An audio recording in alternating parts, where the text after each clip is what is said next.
Hello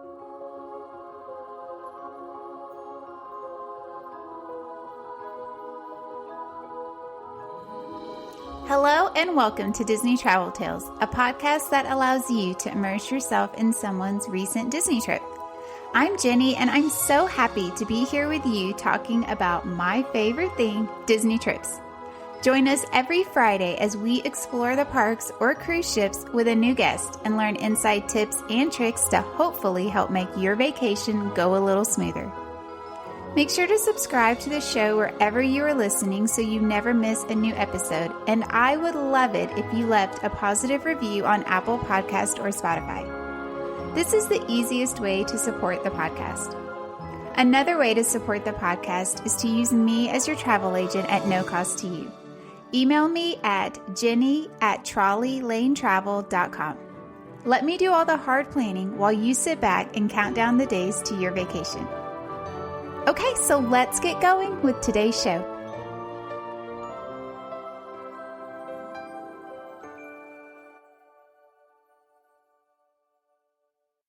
Welcome. You are listening to episode 91, and I have two guests with me today, and I'm so excited to be talking to Sarah and Ellie. How are y'all? We're great. Thanks for having us. Great. Happy to be here. Yes. So why don't y'all tell us a little bit about yourself and your experience with Disney vacations? Yeah, I'm Sarah for the voice on the podcast. I've been going to Disneyland for a little while. Probably my first trip was when I was 7, and that was with my dad and my stepmom. And then every subsequent trip, my mom has taken me, and it is always our girls' thing to go and do that. It's increased more over the years. So it's been super fun. And we mostly go to Disneyland because we are on the West Coast. I was born and raised in Oregon, which is where Mom still is. I've since traveled to Arizona, and now I live in Salt Lake. So West Coast is still easier for us. But we did one other time visit Disney World, but we only went to Magic Kingdom, and we had done Universal instead during that trip. And that was for a conference of moms. But yeah, this is our first big old proper trip to Disney World, and it was for my graduation with my master's degree in visual communication design. So it's sort of celebratory. That's awesome. And I'm Ellie. I'm Mom. I think that's probably how I will be referred to through most of today. Sarah's pretty much said it all. We have been in Oregon for all of her life, and we would go to Disneyland maybe once every couple of years. And then the last few years, we've been trying to go more like once a year. And so, we were excited to make a really big trip. We just decided that we wanted to kind of do it to the nines and just go all out and hit absolutely everything in and around Disney World. So we're excited to chat about that today. Yes, I'm so excited. Y'all had a huge Disney trip. And I got to help y'all plan it, which was so much fun. And so let's just roll right into it. So what were the dates of your travel? Yeah, so we flew in on the 18th, and then we flew out on the 27th, I believe, this following 2 Sundays. Of August, yeah. So what was your travel day like? Yeah, we kind of had some interesting travel things happen. We booked super early before we ended up booking through you, Jenny. We had tried to book by ourselves, and we did successfully book by ourselves. But then I found the podcast after that, and I was like, no, we gotta have some extra help on hand for this. It'll be great. And so then we ended up switching that a little bit. And since we had booked so early in advance, I think it was October of 2022 we had booked, flights just changed. And they do that frequently. This was not unknown to us, but because of that, we ended up having to do some kind of silly things because since we're coming from the West Coast, traveling together on that long flight was really important to us. So we actually both ended up flying from Oregon and from Salt Lake for me to Seattle. And we had like an 18-hour layover where we left the airport and had a little afternoon in Seattle and went to the aquarium there. And then the next morning, after staying at a hotel, we flew from Seattle to Orlando directly. How long was that flight? Yeah, it's like 6-7 hours. No, it's barely over 5. So the way from Seattle to Orlando is about 5. On the way back, it's about 5.5. And I would recommend that sort of itinerary. Now, people coming from all over, it just depends. But for us, I'm in Eugene, Oregon. Sarah was in Salt Lake City. And so we were able to meet in Seattle, which for both of us is between a 1 and 2 hour flight. And then just kind of enjoy being in Seattle, have some fun there, like Sarah said, and then go out super early because the flight out of Seattle for us on our airline was super early, maybe 5:45. I think it was, it's not, no, it was like.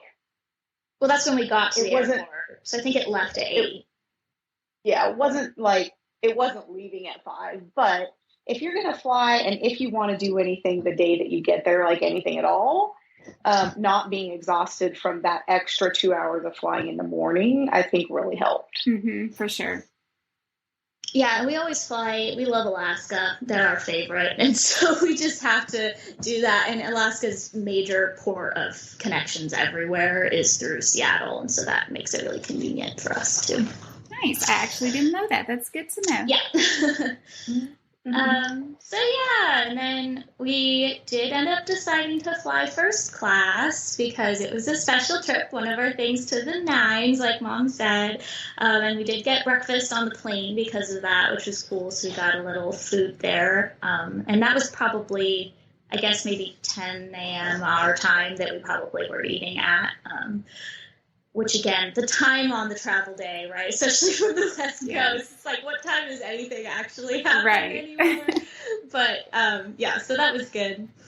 And then I have on my notes that we landed at 4:22 Orlando time.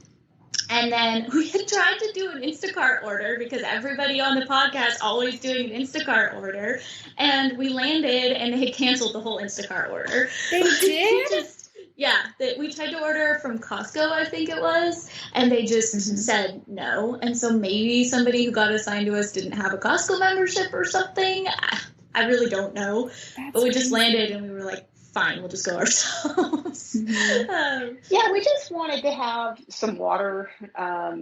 We knew we'd be wanting that, and also protein bars, and then some water additives, like the Crystal Light or something like that, just to make it more fun to drink all the water that we knew we were going to be wanting to drink for our stay there. So we could have come from anywhere, but it was kind of disappointing. But we did decide to rent a car. And so for us, it wasn't too big of a deal to stop at a Target on the way to the hotel, which is what we did. That's awesome. Yeah. It definitely helps to have your own car. And that Target was so fun, too. You walk into the Target and you already feel like you're at Disney World because everything is Mickey and Minnie straight up when you walk in. Yeah. So that was cute. Also our Alaska has this 20-minute bag guarantee where if you put your bags in the check and then you go to the bag carousel, it's 20 minutes from when you arrive at the gate that they're supposed to have the bags out. And I love to try to check that to be like, I'm getting my extra miles if you're 1 minute late. Right. But they did have our bags by 4:38, which was 16 minutes after we arrived at the gate. So that's awesome. It was really great. Pretty good. Yeah. Yeah. And then Mom had done this cool thing where you can go straight to your rental car with Alamo, is who we decided to go with. And so by 4:47, we had our rental car, which was pretty cool. And because of like all that time, we're going to the not so scary Halloween party this night, which is very exciting. But we also knew that meant that at 6 p.m. we had to be trying to get the virtual queue for Tron. And so we were still actually driving around and doing stuff at Target and things. I think we had finished Target, and we were waiting in the car for like 5 minutes to try to do the Tron right at 6. And at still 6 o'clock, I did the Tron, and I did not get it this night. And I was Googling, like, what did I do wrong? Like, I should have been able to do it. It literally, for the Halloween party, says that it sells out in 3 to 4 seconds. Yes. So you can't even track that. So we did miss it then, but it was fun because we ended up getting it so many more times later. So that was cool. Yeah, that Tron virtual queue is something else.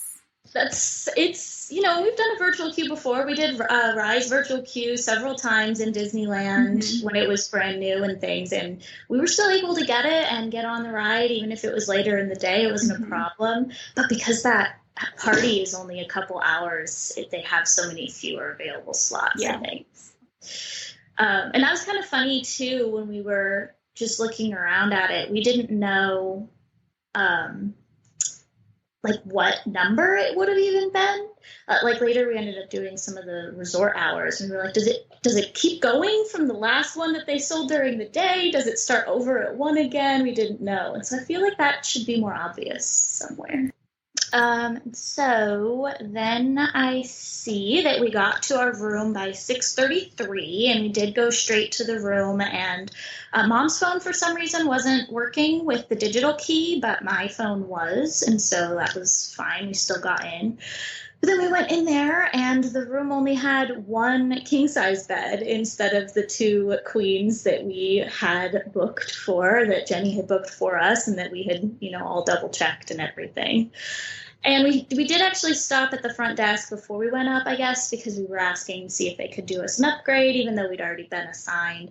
They were saying that they were completely booked up, which was weird because...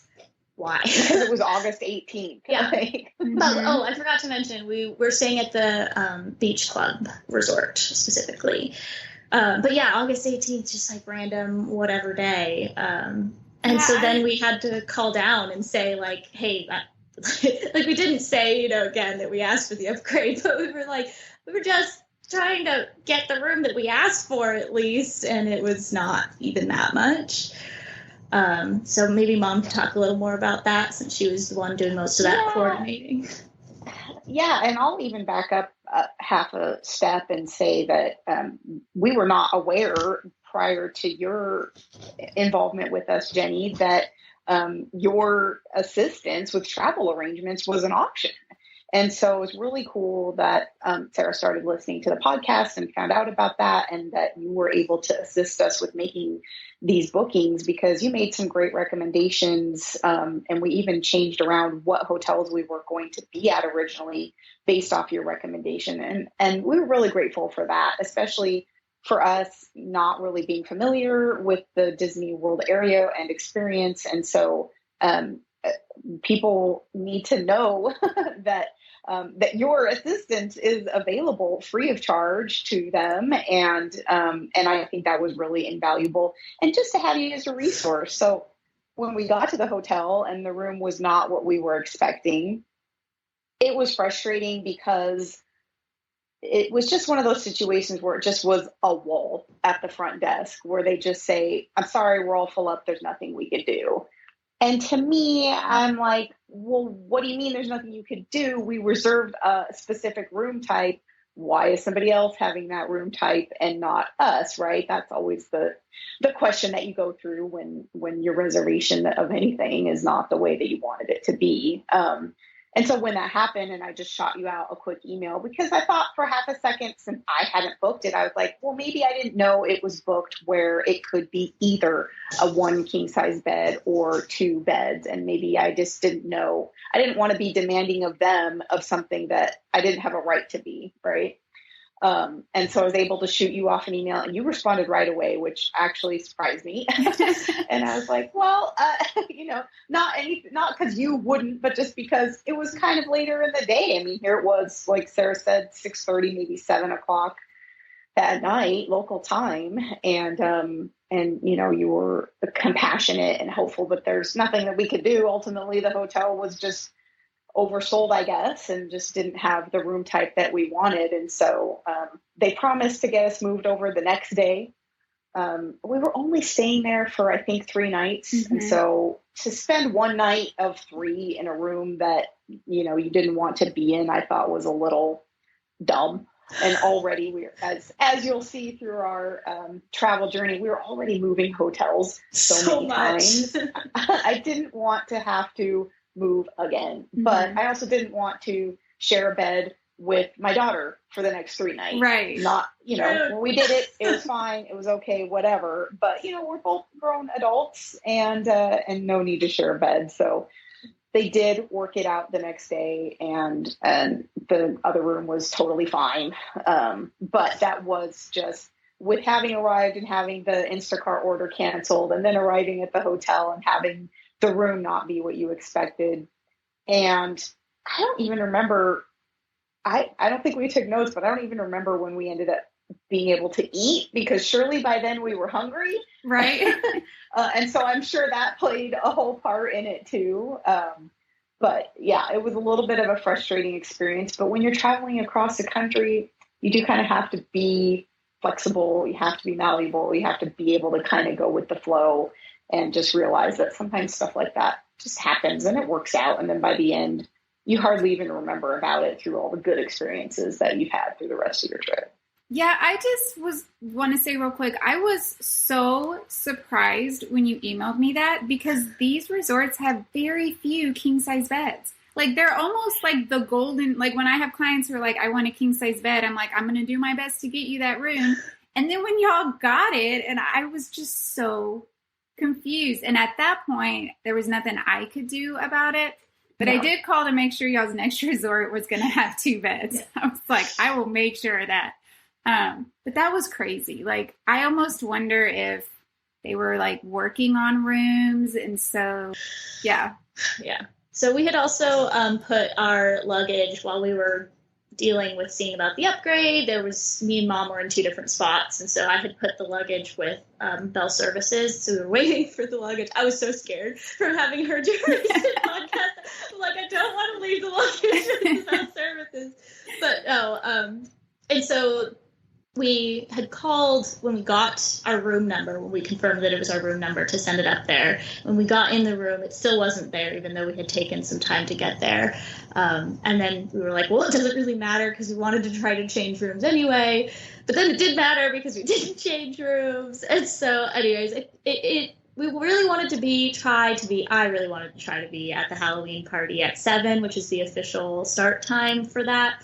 Mom was like, bro, it's just not going to happen. Like, just let it go. Yeah. And I was like, okay. But I was also upset because I wanted to change into my costume before we went. And I still didn't have my luggage to even change into my costume. I was like, oh no, it's just like Jenny. But then it was fine. It was like freaking, I think they got the luggage by 7:05, 7:10 or something. And then we changed, and it did not take nearly as long to change as I had worked it up in my mind that it was going to take me to change. But Mom and I play a lot of Pokemon Go together, and so we dressed up as 2 Pokemon to go, as a non-Disney insertion to our trip.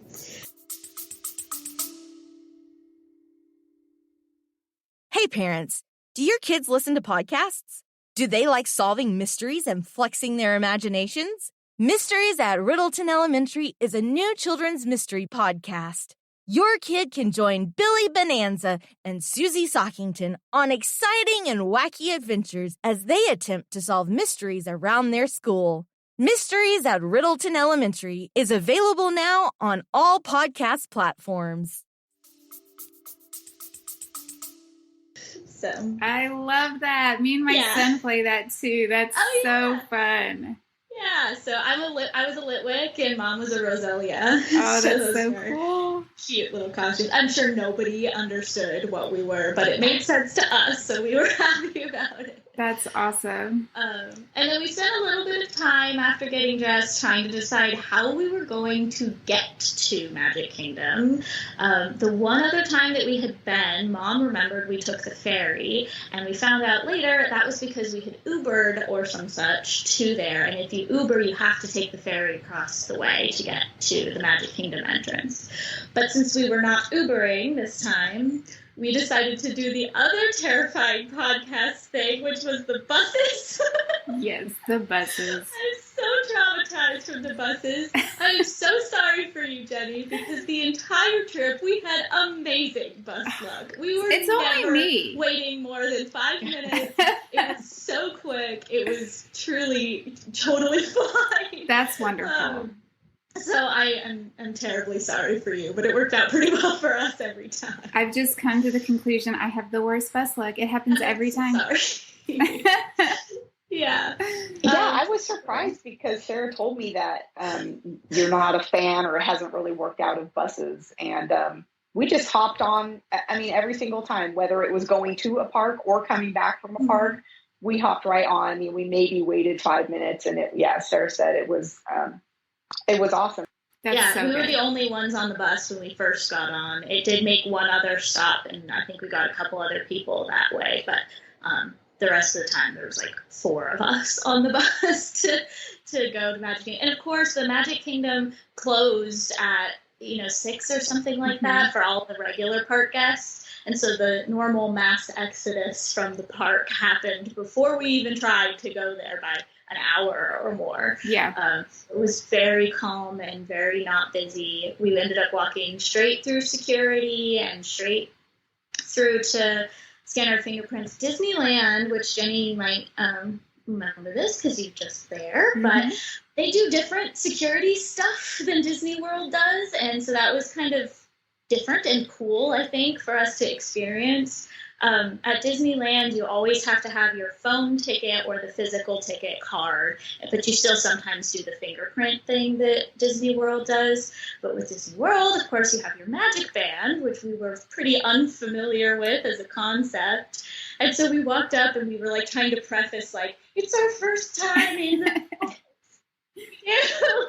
acting crazy. The other thing at Disneyland is they always take your picture. So your picture is associated with it. They don't do that at Disney World. And so we were like, it's our first time. Sorry to hold it the whole line, blah, blah, blah, assuming we knew what was going on. And they were like, just scan and go.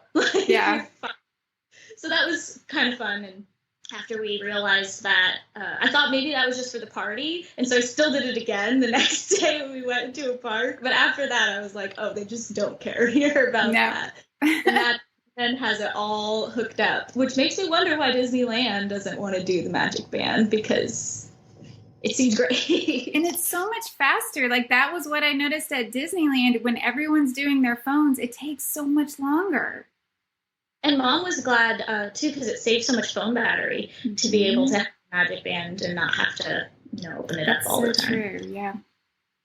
So, so we went straight through and did all the easy peasy scans, and then there were some lovely cast members there in their Halloween party cast member outfits, and we got our bracelet and our little trick-or-treat bag, which was so exciting for me, and then we were just, let into the park, and we just started roaming around, and we were I took some pictures, but there was nobody there. That's awesome. It was crazy. And I was trying to look at wait times. And I'm pretty sure, let me see. So we decided to go, we wanted to try to go and figure out what was going on with the trick-or-treating. That's what we did first. So we stopped into the first store that we could see, which was the confectionery store, and asked someone, we were like, where do we go? And they were like, there's stations, and there's this big blow-up thing that'll say trick-or-treat. And then she had a little brochure, and we took a picture of all the locations that we continued to reference for the rest of the evening there, too. So we ended up going towards Adventureland and we hit up a couple trick-or-treating there. The first one we went to was the Tiki Room, which is funny because neither me nor Mom have ever been to either Tiki Room. Oh, really? It was kind of cool to go, just nothing was happening except for the trick-or-treating in it, but we got to see what the room was like, and that was cool. And then we went to the Tortuga Tavern, and after which we got on Pirates, which was just a straight-up walk-on, no wait, nothing. And then we went to, I guess, Tom Sawyer Island has like a boarding station or something, and that's where a trick-or-treat was. And then we went from there on to Big Thunder. It was posted for 20 minutes, so we only waited about 15, which is essentially just a walk-on. It was walk and wait for them to load the car in front of us and then go off. And Pirates of Big Thunder are very similar to what we've got in Disneyland, and so it's always nice to start off with some nostalgic ones for us. We ended up skipping the Country Bear something trick-or-treat station because there were parade ropes blocking it off already. By now it was probably about 8, maybe 8:15 or so. So they were already blocking that out. But then we went to the Harbor House trick-or-treat station. And then we saw, because we were right there, Haunted was posted for 40 minutes. I, to this day, do not know how I convinced Mom to go and wait in this 40-minute line, because Mom... I don't know either, because that exceeds my limit. My limit is 20 minutes. If it says more than 20 minutes, I won't even get in line. That was strange, thinking about it now. But in actuality, it was 15 minutes. So Mom was still happy the whole time we were in line. Yeah, they inflate that one, I think, to kind of steer people away from it. That makes sense. Sorry, it was really done up, too, because here it was the Halloween party, and it's Haunted Mansion. They had extra cast members acting out scenes, and there was a ghost lady singing opera. It was really cool. I mean, we're already fans of Haunted Mansion, just normally. And so that's probably why I agreed to a potential 40-minute wait, is because it's like, you have to go to the Haunted Mansion at the Halloween party. So it was an extra fun experience. Yeah, it's fun to see the ghosts. They're funny. Yeah, they were. It was funny. She started at some point. She came out while we were still waiting in line, but it was like almost right as we were about to go into the first room of Haunted Mansion, and she ended up like screaming at everybody to like, if you're gonna stay here and listen to my jokes instead of going on the ride, like come forward. That's awesome. She's like, come closer so that people can get behind you. You're taking up the whole path. It was really fun. That's funny. But the Haunted Mansion was extra fun for me this time. I know they're slightly different in World and Land, but almost every time we go to Haunted Mansion at Disneyland, it also is Halloween party, but they do it Jack Skellington Nightmare Before Christmas for Disneyland's Haunted Mansion. So I don't think I've seen a regular Haunted Mansion in years. So this was cool to see kind of the original style of it again for me, plus extras, of course, because of it being the Disney World version. Yeah, that's cool. Yeah, so that was crazy that 40 minutes versus 15. I think that was the craziest posted versus real wait time that we ever had. Most of the rest of the rides that we did for the rest of the trip were pretty much walk-ons. That's awesome. Like, it didn't feel like it was like that few people in the parks. It still felt like it was busy enough, but I guess nobody was going on rides or something. I mean, who knows? So that was really fun. I have a note here that the parade was happening at 9:15, which is why they had roped off about half an hour early.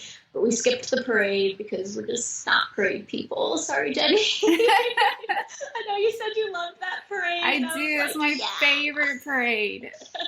We ended up catching a little bit of it as we walked by later, but we didn't make an effort to sit there and watch the parade. It's a commitment. If you're going to sit and watch it, it's a commitment. Well, it's a commitment, and it's also a good time if you're not super into it, or if you know maybe you're going to come back another time for whatever parade it is. It's a good opportunity to go on some of these rides that otherwise have longer waits. So I think that's the choice that we made there. Absolutely. We usually make the ride choice over the anything else choice. But because I think of that, we saw that Peter Pan was posted at 25 minutes, which that's for insane. Us in Disneyland, we just forget about it. We just pretend Peter Pan doesn't even exist at Disneyland. You'll never get on it. So again, another one that I haven't seen in years. And this Disney World one I think is way cooler than the Disneyland one because there's so much pre-ride line, cute interactive Tinkerbell flying around the kids' room and all these little portraits and things. I think it really added to the experience. So I was really glad we randomly got to go on that. But that's great. The rest of the time we were there, it was also still at like 65 plus minute wait. So 25 minutes. And then it was only 10 minutes after all of that. So it was crazy. Also still inflated a little bit. And that was at 9:36, I have noted. So just in the middle, towards the end of the parade there, it was pretty low. And then we exited that, and since we were in Fantasyland-ish area, we kind of just did a quick circle around back to the front of the castle to stand and find a spot for the fireworks show. And we got a pretty good spot in just the random middle of the street, which is like not allowed in Disneyland for fireworks or something. The way they rope it off for Disneyland is that the ropes are meant to contain the people sitting there. But it felt different than that in World. I can't exactly explain how it was different, but it mostly felt like the ropes were there to indicate where you should walk, not where you should sit, if that makes sense. So we were concerned that they were going to kick us out of the spot we were standing in halfway through, after standing there for a few minutes, I guess. Nobody ever did. It was fine. And everybody else was doing it too. So there you go. That was really cool. And I'll say, I think that Disneyland reserves a lot more space kind of right in front of the castle for VIP fireworks seating. And that seemed to be less so the case at Disney World. So we were able to get a really good just standing spot that I think we just would not have been entitled to at Disneyland. So that was really cool. That's awesome. And I think too, especially when you're in a smaller group, like a party of one or two, it's easy to kind of squeeze your way in and get a good spot last minute. We were squeezing the whole trip. Oh, yeah. Yeah, I mean, we're two adults. We're ladies. We don't have kids. We don't have strollers. We don't really have backpacks. So, yeah, I definitely think taking advantage of our numerosity and size as they were, I think, showed up. Yeah, the security at Disneyland is always much more intense than at Disney World, and so we have learned to do the parks with no bags as much as possible, and so that's always a fun thing to try to figure out. We always plan our outfits, like we have to have pockets, we have to have zipper pockets, we have to have all these things so that we don't have to carry a big old bag. But yeah, and so it's something that I have randomly noted here that we were kind of talking about during this time is that we saw some people doing the lightning lane for Haunted, but we were not able to book a lightning lane for Haunted for ourselves. So they probably had a DAS pass, which is the disability pass, because you can still use those at the party. So that's probably what they were. Yeah, and after you mentioned about Tron earlier, I was thinking maybe they had one left over from regular park hours or something. They might have. I think they're like more strict on those because it would have just been a Genie Plus, so you didn't have to pay for it. But they probably had a DAS pass because if you have that disability pass, you can use it at the park. And what they'll do is you go to the line and you're like, they give you a return time. So you don't have to actually stand in the line, but you still have to wait to get on the ride. Okay, I see. Yeah, so it seemed like maybe this is a big event for people doing that then, maybe during this particular early season 1, 2, because the crowds were so low. It's probably easier for them as well. So that would make sense. Yeah. Did y'all enjoy the fireworks? It was so fun. Yeah. And I loved the projections. It always seems like the projections are not really part of the show at Disneyland. It's really just fireworks. You get colors and fun things still happening on the castle, but the projections for these fireworks shows at World are way more intense. And so that was really fun and cute. And it was cool to see the, what do you call them? The Fab Five interact other movies that they're not really parts of. That was really a cute touch. And then I just love to watch fireworks. They're so fun and sparkly. I know. So, that was really a great way to kick off that night because, you know, this was still our travel day, remember? And so we're here and Halloween is one of our favorite holidays also. And so just to be able to enjoy and kick it off with all of the good stuff that came out of being there for the Halloween party. And then, of course, Disney just does fireworks above all else anyway. But to have the Halloween-themed fireworks and projection show was really cool. Just got you right into the right mood and you know, enjoying the rest of the evening. Yeah, they're so cool. I love the projections. Sometimes I find myself only watching the projections and then like, oh, there's fireworks. Yeah. And there's such a good story that they're telling too. It's like not just a random projection of something Disney, it's actual like movie you're basically watching again on the projections. So yeah. After we finished that, I have that we went to Mickey's PhilharMagic and Pinocchio's Tavern or something for 2 more trick-or-treat stops, which are also places that we have never walked into or otherwise had anything to do with before.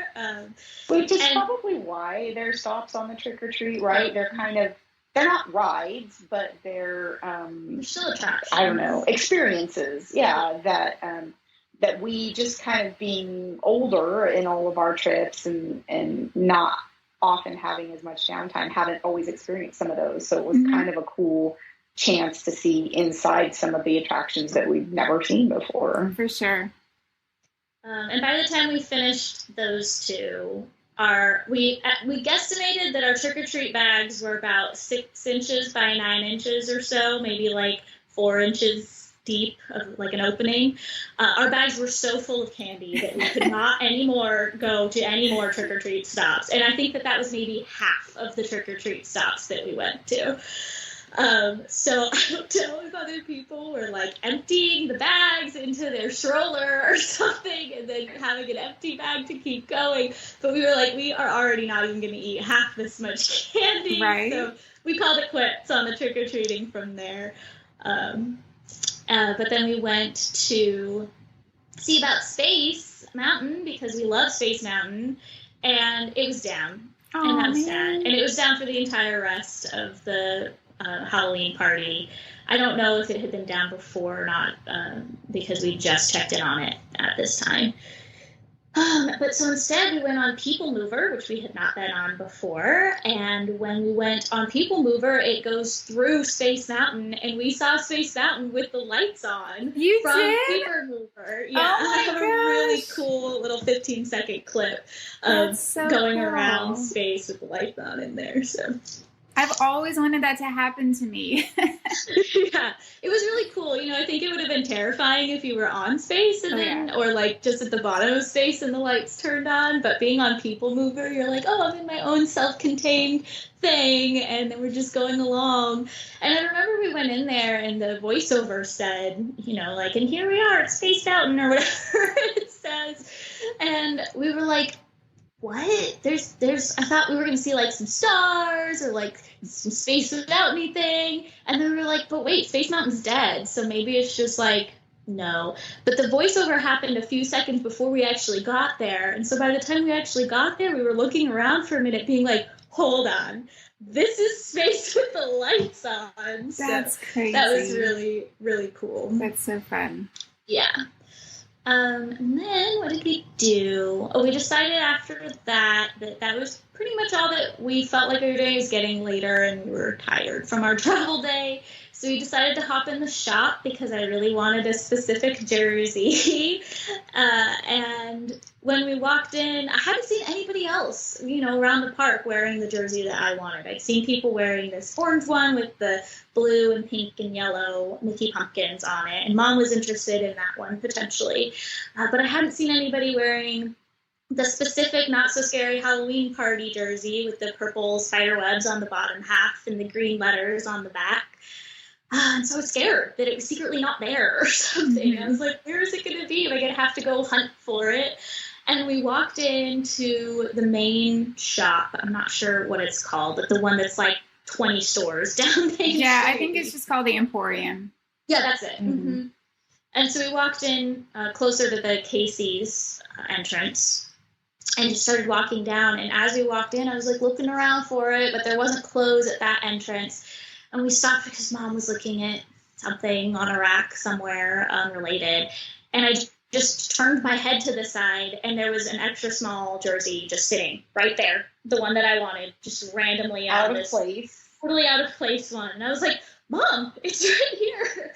And I'm always scared that I'm not going to get the extra small because they don't make that many of those, and I'm a tiny human being. So I was really excited. It was like my size one, the one that I wanted. I hadn't seen it anywhere all night. I was getting scared, and it was just right there. And it felt so cool. Serendipitous. Of course, by the time we got to the end of the store, we found them all, and there was 100, and it was fine. It wasn't really that unique, but it felt special in that one first moment that I saw it. For sure. I was like, do I have to keep looking through the other ones to see if there's like a better one or something? And she was like, no, you have to get the one that you saw in that moment. So I have the one that I saw in that moment. That's awesome.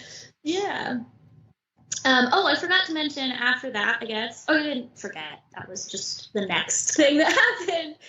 We saw that Mine Train had a 30-minute posted wait time. And I was like, I don't know that we are going to like this ride because I don't know anything about it. We don't have it in Disneyland. The podcast has not really explicitly said what happens on it before. True. But I knew that it was one that we were going to have to go on because I'd heard about it on the podcast.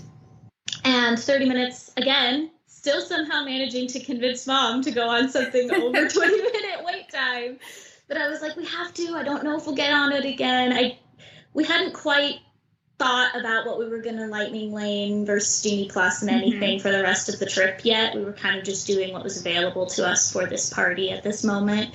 So since it was so low, we were like, let's just go on it. And then it also ended up being a 15-minute wait, not like half of what it said it was again. That's awesome. So that was great. And it's basically like Big Thunder for anybody who doesn't know about it. It's different because it's obviously themed differently, appropriately for the Seven Dwarfs, but the ride style is like Big Thunder. So, and somebody said one of them is longer than the other one. I don't remember which way that goes. I think it's Mine Train is longer. Big Thunder's longer. So, is it? The big thing with Mine Train, everyone complains about how short it is. Oh, okay. But we love that ride. Like, my family loves that ride, and we always ride it. It's, like, really smooth. Thunder is really, like, rickety. Yeah. Mine Train was very smooth. Yeah. I thought they were both fun. But then after that, we decided that we were tired, and we had to go and sleep now. And I'm pretty sure it was midnight by then. I didn't actually note the time, but we left after that. And it wasn't too busy to exit the park at that time. It wasn't this crazy mass exodus. We saw at another period of time in our trip the crazy mass exodus that happened. We were like, glad we're not part of that. Yeah. So we left then, and then the bus actually in this case left just as we had got there. We tried to like run to catch it, and it left as we got there. But we waited no more than 3 minutes and another bus came. So I don't even understand that. It's never happened. And then, and it still wasn't, it was busier to get back than it was to get there on the bus, but it still was totally fine. We got seats and we didn't have to stand or anything on the bus. So that was it. And so we got back and we showered, and I was really excited because they still have the H2O things there that they have at Disneyland, toiletries. So that was fun to try. I randomly had like a face rash for some reason after showering, and I think it's because the body wash has something I'm allergic to that the shampoo and conditioner don't have. So I stopped using the body wash for the rest of the trip, but it was fine by the morning. There was no real problems or anything like that. But yeah, that was the end of our first crazy day. That is so, like, y'all did so much on your travel day. Yeah. I'm highly impressed. I think that Mom would not choose to do it that way again if she could, but Normally I don't. Normally when we are traveling to Disneyland, I prefer not to plan anything for a travel day. And part of that stems from, I think it's fun to explore your hotel, your resort. Maybe you can have a little bit of pool time. Maybe you can have a little bit of shopping time. Like at Disneyland, you might go to downtown Disney, or in this case, you maybe would go to Springs or something. But it was kind of a special circumstance. The Halloween party was happening, and we were getting in relatively early. If you land at 4:30 p.m., I was like, what the heck? Let's give it a try. And I would recommend it. I would recommend the Halloween party in general. I don't feel strongly one way or the other about whether it should be on your day of arrival. If it works for you, great. I think it did work out for us this time. And I think we were only there for like 3 hours. So it wasn't overwhelming. It wasn't too much. And because also it's a special ticketed event, I still felt like we got our money's worth by going in and just being there for that 3 hours. Whereas maybe other days, if you're arriving at 4:30, but you had to pay for a park pass for that day, I might feel a little bit less like I can get my money's worth by just going for 3 hours in the evening. So I see the difference there. And like Sarah mentioned several times, attendance was low. I mean, here we are in the middle of August. And so you combine that with being an after hours extra paid event. And I don't know how many people are like ready to celebrate Halloween on August 18th. And so I think it all added up it was a really good experience for us. That's great. I'm glad it was, because with these Halloween parties, you never know. They can be sold out and be crazy busy. And then you're kind of like, can't do anything. And then there can be nobody there. It's just, you have no idea until you get there. Yeah. When was the last time you visited a Disney park? For many adults, it's been a really long time. I would love to help you fix that situation. As a travel agent specializing in Disney, my job is to make sure your vacation can go as seamless as possible. All of my services are complimentary to my clients. Yes, you heard that right. I'm free to you. These services include helping you from the start finding the perfect resort to fit your needs, handling all the bookings and reservations, helping to teach you about the parks, because if it's been a while, man, have they changed. I have insider tips and tricks I share with all of my clients, and I will be your single point of contact throughout your entire trip, even while you are there. Don't wait another year to visit a Disney park or go on a Disney cruise. Let this be the year you finally go. Email me at jenny@trolleylanetravel.com to get the conversation started, or see the link in the show notes to fill out my quote form. All listeners that book a trip with me will receive a $20 gift card to use on their trip. Just make sure you say you heard this on the podcast. Okay, now back to the show.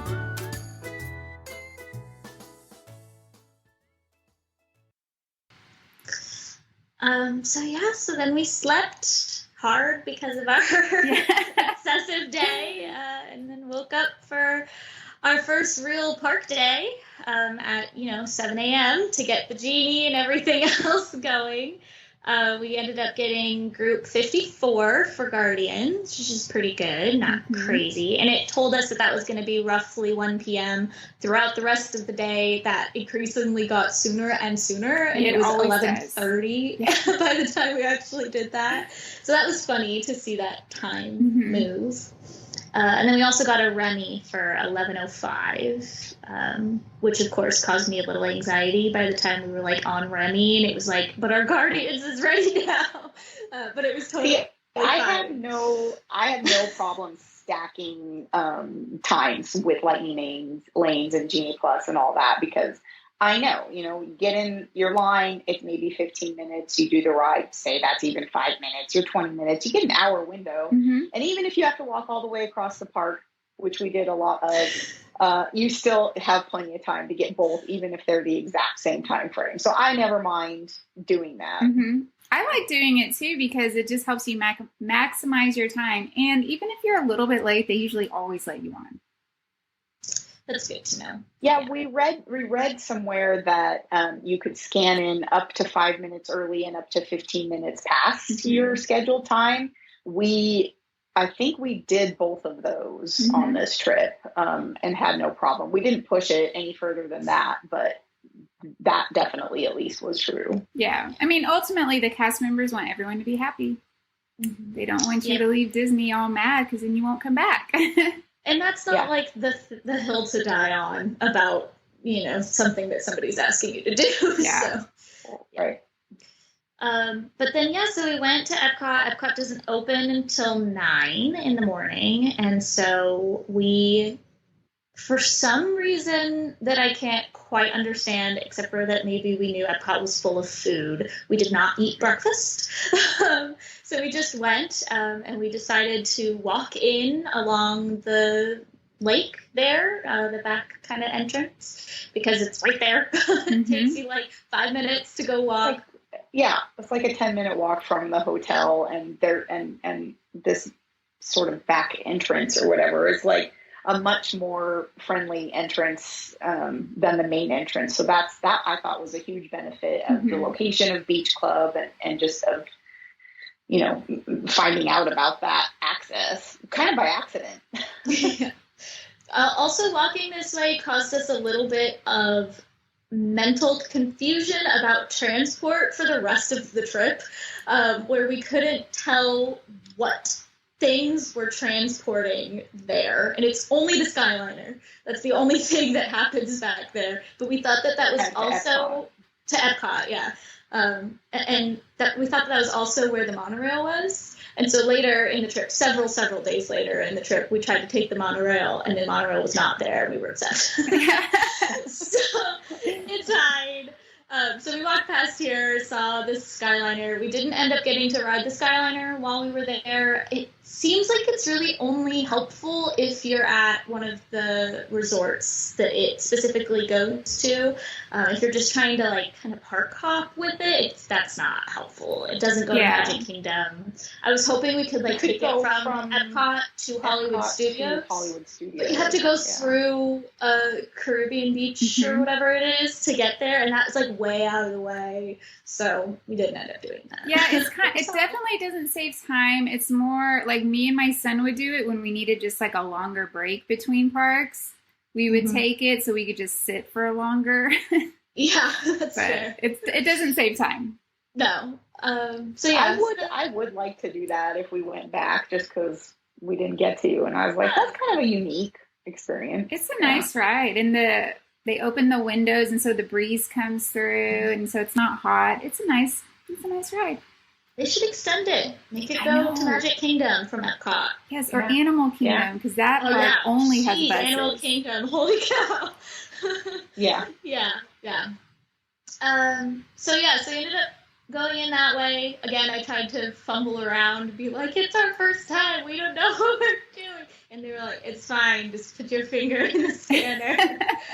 And I think, I don't have it noted, but I think that I had to have my bag checked at security here. I ended up deciding, because it was so easy at Magic Kingdom the night before, that I was going to try to bring my little Loungefly bag.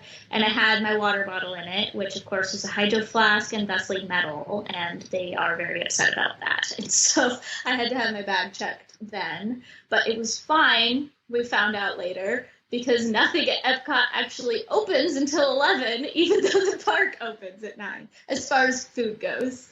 And so we were going to try to get a head start on our cheese passport. And then we were there, an hour and a half early for anything that had cheese in it. So I'm still not sure why we didn't decide to eat, but I guess we just weren't hungry, so we didn't. But we went to Soarin'. Oh, go ahead. Yeah, I think we just didn't know that there wasn't going to be food available until 11. And so then there kind of wasn't anything that we wanted. And then it was 9:30 and we're like, let's just go on these open rides now. And then we'll just eat whenever they open, as opposed to like eat at 9:30 and then you want to eat again at 11. So I normally like to have a very solid plan in place for breakfast because hunger is a real thing, especially in our family.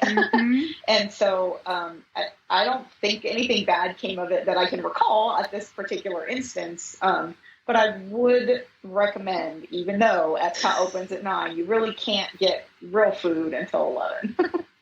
Yeah. And it varies too, because sometimes some booths will open earlier. It's just bizarre. Yeah, we just didn't see them between the back entrance and like Soarin', the route that we took.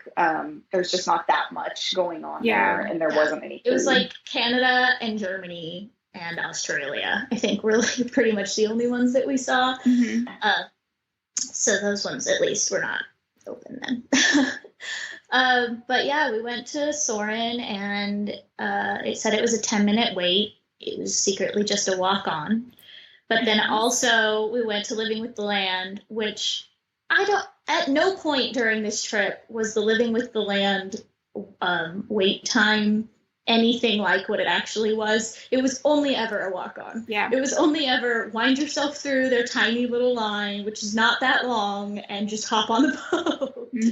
So that was great. Soarin's the same as Disneyland, so we always loved that one, but it was just the Epcot ending instead of the Disneyland ending on the video for it. It was cute. But Living with the Land was new and really fun and cool, and I loved to see all of their hydroponics and aquaponics. I have a friend who has a degree in hydroponics, and so cool. I knew a little bit about some of that, and some of the friends that we knew in the area are interested in doing their own farming and had said good things about the ride, but it was so calming and cool inside that one. I love that ride. Yeah. And then... Yeah, that's definitely another good one for if it's raining outside, or if you're just tired or hot. Yeah, it's pretty long. It's decently long. Yeah, you can actually rest. Long. Yeah. It was so long, in fact, that apparently we decided to pull out our phones while we were on it for the first time, which seems questionable. But we were able to get our next pass, and we got it for Test Track at 4:45. So that was cool. And then as we were almost about to exit Living with the Land, they had a voiceover that said that the ride was closing immediately, and we thought that we were going to have like another ride swim to shore. I was like, oh no, what are they going to do? But they did end up just pushing our boat forward the last like 30-40 feet that we needed to be, and it was fine. But I guess nobody was on after us. So, and then it was time to eat. Finally. But we went on 2 Calm rides, and they were right next to each other, so it wasn't like we did a crazy amount before we ate. And then we got the cheddar bacon soup at Canada. So good. Still maybe one of the best things that I ate the entire trip. I almost wanted to get it again on a later day, but we didn't end up doing it. Our first passport stamp. So we had decided to each get a passport, and we were going to try to get 2 of the souvenir things at the end. We ended up only getting 1 because of some silly things that happened as we progressed to other food places. If you ordered the food and 1 other item, even if it wasn't the cheese food, they still gave you 2 stamps. So like you ordered the cheese food and a Powerade, and you got 2 stamps. We never tried to order more than 2 foods to see if that held up throughout the whole thing, but we ended up completing the passport way quicker than we thought we would. And we also didn't know that duplicate stamps were allowed, so when we first got the passport, we thought we were going to have 5 individually different items. But it turns out you could have just gotten 5 bacon cheddar soups. And that was I didn't even know that. Yeah. So... we fully intended on getting all of the things, like 10 different things, and having 2 full passport books, but they just kept stamping it along, and so it filled up quickly. So then we went to Remy at 11:05 and just walked on. That was because we had the lightning lane for it, so that makes sense. And that was really cute. It kind of reminded me of the Harry Potter rides at Universal. Yeah, where it does. On a track, but you've got the movies that are happening, and so you're moving with the movie that you're watching. Mm-hmm. And that was really cute. There's nothing like that yet at Disneyland, so those ones are extra fun for us to experience there. And then we went... So to be clear, we had started almost by France when we entered the park. We had walked all the way to Soarin' and then walked all the way back to France to go to Remy's. And then we decided to walk the other half of the World Showcase all the way back up to go to Guardians, which was not the fastest way, but we wanted to see the rest of the World Showcase too. So. Yeah, because it's so pretty. Yeah, it really is beautiful. And with the water there, it actually, I felt, was pretty cool at this park, weather-wise. Didn't make specific note of the temperatures, but it was over 95 every day, and it was muggy every day, as to be expected. And so then our Guardians was officially called at 11:45, despite changing all of the time. And then we ended up going also to Germany on the way there, and we got a little apple pie and some very complex German-named food that was cheese potato something or other. I'm not even gonna... I literally have Scoodle blah blah on my note for it because I was not even gonna try to pronounce it. But both of those things were good, and just another stamp on our passport. That was the first time they double stamped us too. And then we got on to Guardians. We went in at 12:15, and we ended up getting on the ride at 12:45 because you have a million pre-shows for that ride.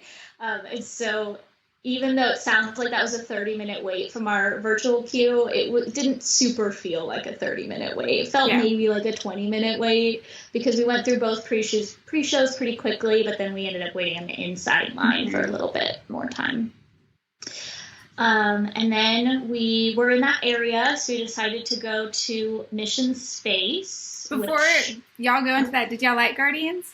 Oh, yes. Yeah. Guardians was so fun. I didn't even think to talk about what I thought about it. It was rad. I was calling it like a newfangled Space Mountain. I know the Space Mountain at World now is a little jerky, but the one at Land is not. And so it's the vibe with everything being dark and there's stars everywhere is very similar. But then the backwards launch in it is so fun. And Mom and I are big wait for the front row for the roller coaster people.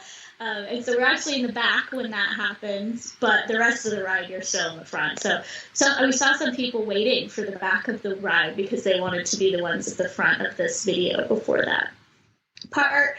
But it was so cool to see all the planets, and you're like following them around in this big circle. And then, and I think that big monster, I don't know if I'm ruining things, but I think that big monster is from the Eternals, which is funny to see it in Guardians because it hasn't actually been in a Guardians movie yet, I don't think. So that's interesting. Foreshadowing something there. I'm going to have to tell my son that so he can watch the Eternals because he had a huge problem with the story of this ride. He didn't watch the Eternals. Yeah, he didn't. Oh. So I need to tell him to. I remember hearing that he had a big problem with that story. And I still haven't double-checked that, so sorry if I'm wrong about that. But I've seen that guy before just this ride. He's in another movie of some kind. So that was interesting. That is interesting. And that ride is really cool. Like, we always wait for the front row on any roller coaster type of ride, but I could see how somebody could be happy anywhere actually on that ride because it moves all different directions, back, front, but even in the middle, I think you could have, a lot of sideways rotation too. So very unique to any other rides at any of the Disney that we've been to. And it's fun to get a different soundtrack each time you go. Yeah. We went multiple times over our trip and we did get repeat soundtrack, but we also had some unique ones. So you don't know exactly what you're going to get going into it. And so we really enjoyed it. Yeah, it's I love that ride. I've been in the front, the back, and the middle, and they're all great. Yeah. And of course at Disneyland, Guardians to me is the same as Tower of Terror, and that is actually my number one favorite ride in the entire world. And so it was cool to see them trying to use the same movie in two completely different ride formats in that way. And the song being different is something that they have used in both of those rides. So that was cool to see that crossover there. But yeah, no, sorry. So then we went on Mission Space, which was just a walk on, and Mom felt not great about Mission Space. No problem with roller coasters, this one, but you put her in the virtual movie machine and she's not happy. Same. Look, they have a million warnings going on to Mission Space. Like, if you don't like enclosed spaces, or if you get all nauseous ever about anything, you might have an issue with this ride. And they do have 2 levels, I understand. It's like green or orange or whatever the colors are. And it's like, if you're more prone to motion, if you're more prone to motion sickness, you might want to take the lower level. Obviously, we just went right for the higher level. It was fine, but we never did it again. Yeah, I'll say that. It's that G-force. Again, I wanted to at least do the other kind so that I knew the difference, but we just time gets away from you. Yeah. The G-forces are cool. I mean, that's a very cool aspect of it because, it gives you that sense of what it might kind of be like to be in a jet or theoretically a rocket being propelled into space. And so that was the cool part. The hard part is you definitely are very enclosed. So for anybody who has any kind of claustrophobia, that's just a total no-go. That is probably the most enclosed ride I've ever been on, as far as being like locked into your tiny little square. Yeah. And then a lot of the rides, like even Remy's, I mean, are going to sort of a 3D experience that involves video interaction. And so I didn't think that was necessarily any worse than, say, Smuggler's Run as far as that goes. But I think all of those can just have a little tendency towards making somebody a little nauseous if you have a propensity for that. Mm-hmm. Oh, yeah. It made me and my son both sick. I was like, I could never be an astronaut. Oh, I really have never gotten sick. There goes that plan. I have never gotten sick from rides ever in my whole life, so nothing phases me. Nice. Yeah. But then we went to Spaceship Earth, which I didn't know exactly what was going to happen in there, but I told Mom it's a slow ride, so you're not going to have murder after having just had murder. And so it was really fun to go on Spaceship Earth. As I mentioned, it was my graduation trip from my master's degree in visual communication design, and the whole start to this ride is like intro to graphic design history. It was like graphic design history 101 for the first, 2 or 3 minutes of the ride. There were cavemen who had to figure out how to talk, and then the Phoenicians made the alphabet and all of these things. It was just like that first graphic design class that I took in school, and I was like, oh, how cutely commemorative. So cool. Yeah. And then it was so silly. It ended up not working again for us any other time that we wrote it, but the first time we wrote it, it appropriately took our pictures and then spliced our photo into the little screen for all the prompts at the end. And that was so silly. That's so funny. I think we ended up writing that ride 2 more times, and I am pretty sure I took a nap both the 2 other times. I'm like, yes, lull me to sleep was my graphic design history class. But I still like it. It's still totally worth it to go on it, and it's so fun. And the little interactivity at the end after you've gone on the ride was such a cute touch and more unique than a lot of other rides. So it's so fun. We love it. It's fun. Yeah. Again, just a walk on. And by this time, I think we had walked past Figment doing Soarin' earlier, but we were like on a mission to get food at that point, so we skipped it. But at this point, I was like, we have to go on Figment because everybody loves Figment. I have to admit, I don't really care about Figment. It's fine. I could see how it would be super nostalgic if I had been doing it since I was a kid. There's nothing wrong with the ride. It's another mellow, easy, chill ride. No problems with it, but I am not going to be on the Figment train anytime It's super soon. weird. Yeah. And I just feel like it's one where they could change out. I don't know if the scientist guy is a famous person. I feel like he must be a famous person, but I don't know him. I feel like they could put some famous person in there like they did with Guardians, and they might be able to attract a few more people to care about it again. Instead of taking out Figment, because I know they tried that and everybody blew up, but change out the scientist guy. I don't think anybody cares about that. So, I mean, you'd be surprised though. They're like Epcot purists that whenever they change something at Epcot, these people freak out. Oh gosh! All right, well, yeah, don't touch it. But yeah, so everything was all walk-ons. Oh, and then we walked, of course, from Figment all the way back across down to France again because I wanted to get the Cosmo slushie that was in France. And then there was also this Trois Fromage beignet that Mom had seen on the food blog before we even... Controversial. And apparently it's controversial. Who knew? I guess maybe it's just not... It's like a sweet and savory together in a way that some people think is not cool. But we thought it was great. Really delicious. Another win on the cheese passport there. And the Cosmo slushie was really good, too. I love Cosmos. It's my favorite cocktail. So getting the slushie version, it was definitely hot, of course. By this point, it was, I stopped keeping track of time, but probably 3 or so. So it was nice for afternoon snack. And then, so then we had to go to the hotel for a break because we always do this, almost always go to the hotel for a break. But as mentioned, our hotel room was getting changed this day. And so I think Mom got a notice around 11 that our hotel was actually being changed. And at 7 when we had done Genie, she had actually had to call down to confirm that we were still wanting to change our room to. And so we had gotten our new room number by this time, and we called Bell Services to move our luggage because we had brought that down in the morning. And, we called even after Guardians to have the luggage. But then when we got to the hotel at 3, it still wasn't there. And that's how you did their luggage. Bell Services panic attack. But we called again after we got to the room, and it came 5 minutes after that. That's nice. It continued to not be a problem, and I continued to be anxious about it anyway. Oh, I will forever be anxious about Bell Service at Disney. Yeah. But then, as we mentioned, we had our test track at 4:45, so we had maybe an hour and a half, it sounds like, break there, and we left at about 4:30 again to go walk all the way back across the park to go to test track.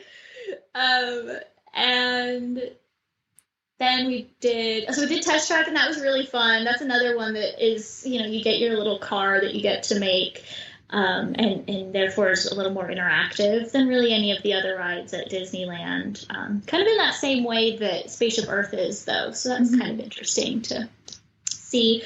We made this decked out red car, and we were trying to understand how the scoreboard situation works, and could not. Yeah, I don't. It's like tap your magic band, put your car into your van, and then tap your band again when you get into your car. But then it's not actually your car that's registered to the ride that you're riding. So I don't know what they think that the point of tapping the magic band 30 times is, but it was still fun to just make a car and see about all the things that, in theory you would think about while making a car. And then it was another, that ride was very similar to the Cars Land ride in Disneyland, which we also love. And usually we single rider that in Disneyland, the Cars ride. So it was cool to ride it together for the test track version this time. Yeah, and then we went and did both of the rides in the land again. I loved how they had all the little sections named similar to Adventureland and Fantasy. There's the land and the seas. And I was like, where's the space? I feel like they should call it the space section too. But that was fun. Again, everything was just freaking walk on. No waits, That's hardly so at all nice. anywhere, which is great. And then at this point we had had hunger.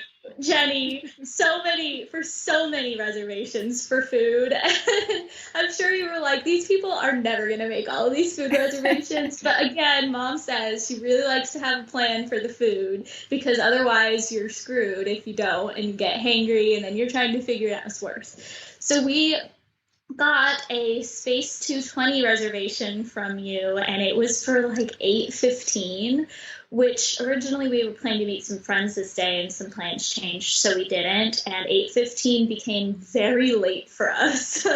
So again, I just said we walked to Soren and Living with the Land, and then we walked all the way back across to the Space 220 restaurant.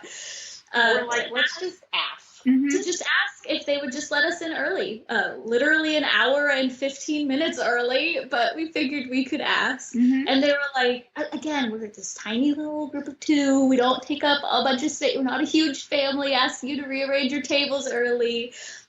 And they totally did. It was like maybe a 10-minute wait extra, because they just were boarding one of their elevators to go up into the restaurant already. It was full, but then just 10 minutes, and then we were headed on our way to dinner an hour and 15 minutes early. Yeah, I mean, it's always good to ask, because you never know. Like, they can say no, they can say yes. Yeah. I feel like I would definitely recommend to ask. Like, in fact, I don't think we did that any other times on the trip, but it wouldn't necessarily have occurred to me before this experience, but we were hungry, and at that moment we were like, well, should we get another bacon cheddar soup and then still have dinner later? And we kind of just chatted it out and decided to just go ask, and it was totally awesome that they were able to get us in right away. That's awesome. So what'd y'all think about the restaurant? Yeah, I'll let Mom talk about food. She's the big foodie. We were wearing shirts this day, and I had the I'm here for the drink shirt, and she had the I'm here for the snacks shirt. Nice. So. Yeah, we just loved it. I mean, first of all, the ambiance is unbeatable, right? So it's super cool. Almost a little preview of what we would experience later on our Galactic Star Cruiser experience. So it's like you go in and you're aboard a spaceship, and the big windows where they are playing scenes of stuff that might be happening outside in outer space while you're eating dinner. It's a very cool, very good vibe in there. We had a fun table where we could see really the whole restaurant and everything. I think that's probably the case for most of the tables in there. And then the food was really good. I had short rib. Sarah had steak. I had short rib like 5 times on this trip. It they must were be having a Florida short rib specials this month. Yeah, there were a ton of short rib. Yes, there were a ton of short rib, and I ate all of it, and it was all good. Caesar salad, burrata, chocolate cheesecake, carrot cake, and everything was delicious. We didn't dislike anything. The service was efficient and friendly.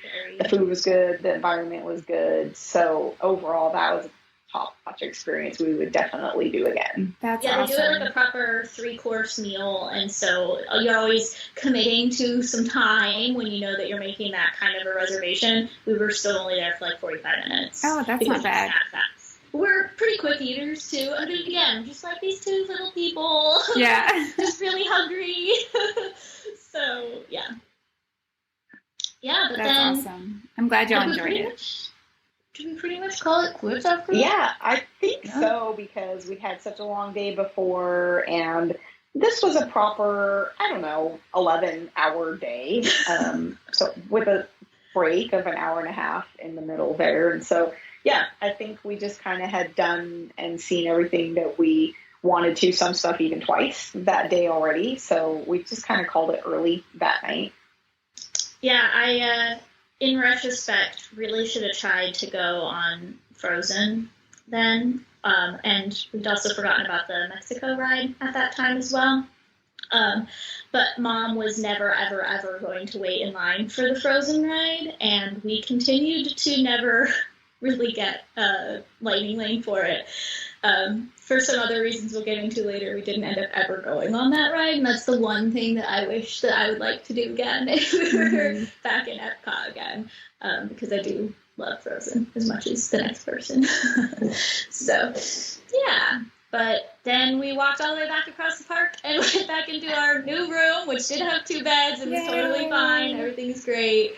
And took another shower. And they said that hotel was under construction while we were there, but that did not affect us at all. That's good. It didn't. There was one, when you enter the main entrance of it, there is one section that has a white border wall that you can't see behind or above or anything, that you could tell there was something happening behind there. But as someone who's never been there before, I had no idea what was behind this mystery wall.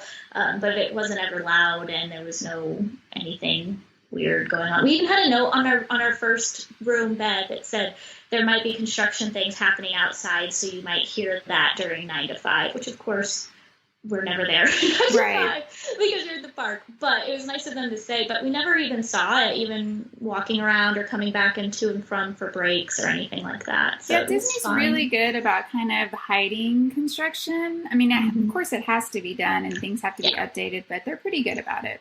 Yeah. So that was good.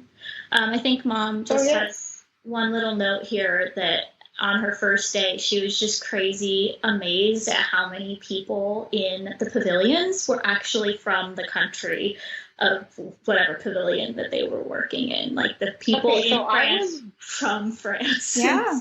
I was blown away by that. Seriously. Like I had no idea going in. And, you know, everybody's got their name tag, their name and where they're from. But they're really speaking to each other in French, or they're really speaking to each other in German, or in Spanish, or, you know, whatever, various languages across all of Epcot. And I was totally surprised. And I was like, no, come on. There's not really all these people working here actually from France. Finally, on the last day that we visited Epcot, which was a few days later, I just had to ask somebody. I was like, I can't believe that there's really all these people here from Germany. And she explained that it's their student internship program. And so really she said, everybody that you see dressed in the traditional garb of the country is there on this student exchange internship program. And so they really are coming over from these various other countries, and it was just super cool to see, and it was very authentic. It obviously contributes to the guest experience for us. You know, you go to France in Epcot, and everybody there is actually literally from France and speaking French to each other, and they speak to you in amazing, perfect English with a French accent. And it hugely contributed to the experience. I thought it was really awesome. The first time we kind of realized that was loading into Remy's, because we were waiting before we had actually talked to a cast member yet, and they were just talking to themselves like you would your coworkers in French, and I was like, are they actually speaking French right now? And I was like, yeah, we're in France, what do you want? It's really cool. I wasn't confident that they were there for any reason. I was like trying to be like, I feel like I know something about this, but I'm pretty sure they're from the countries. I'm just not quite sure how. And so then, asking later, it was cool. It was super fun. After COVID, it was like, I think a year and a half before they could come back.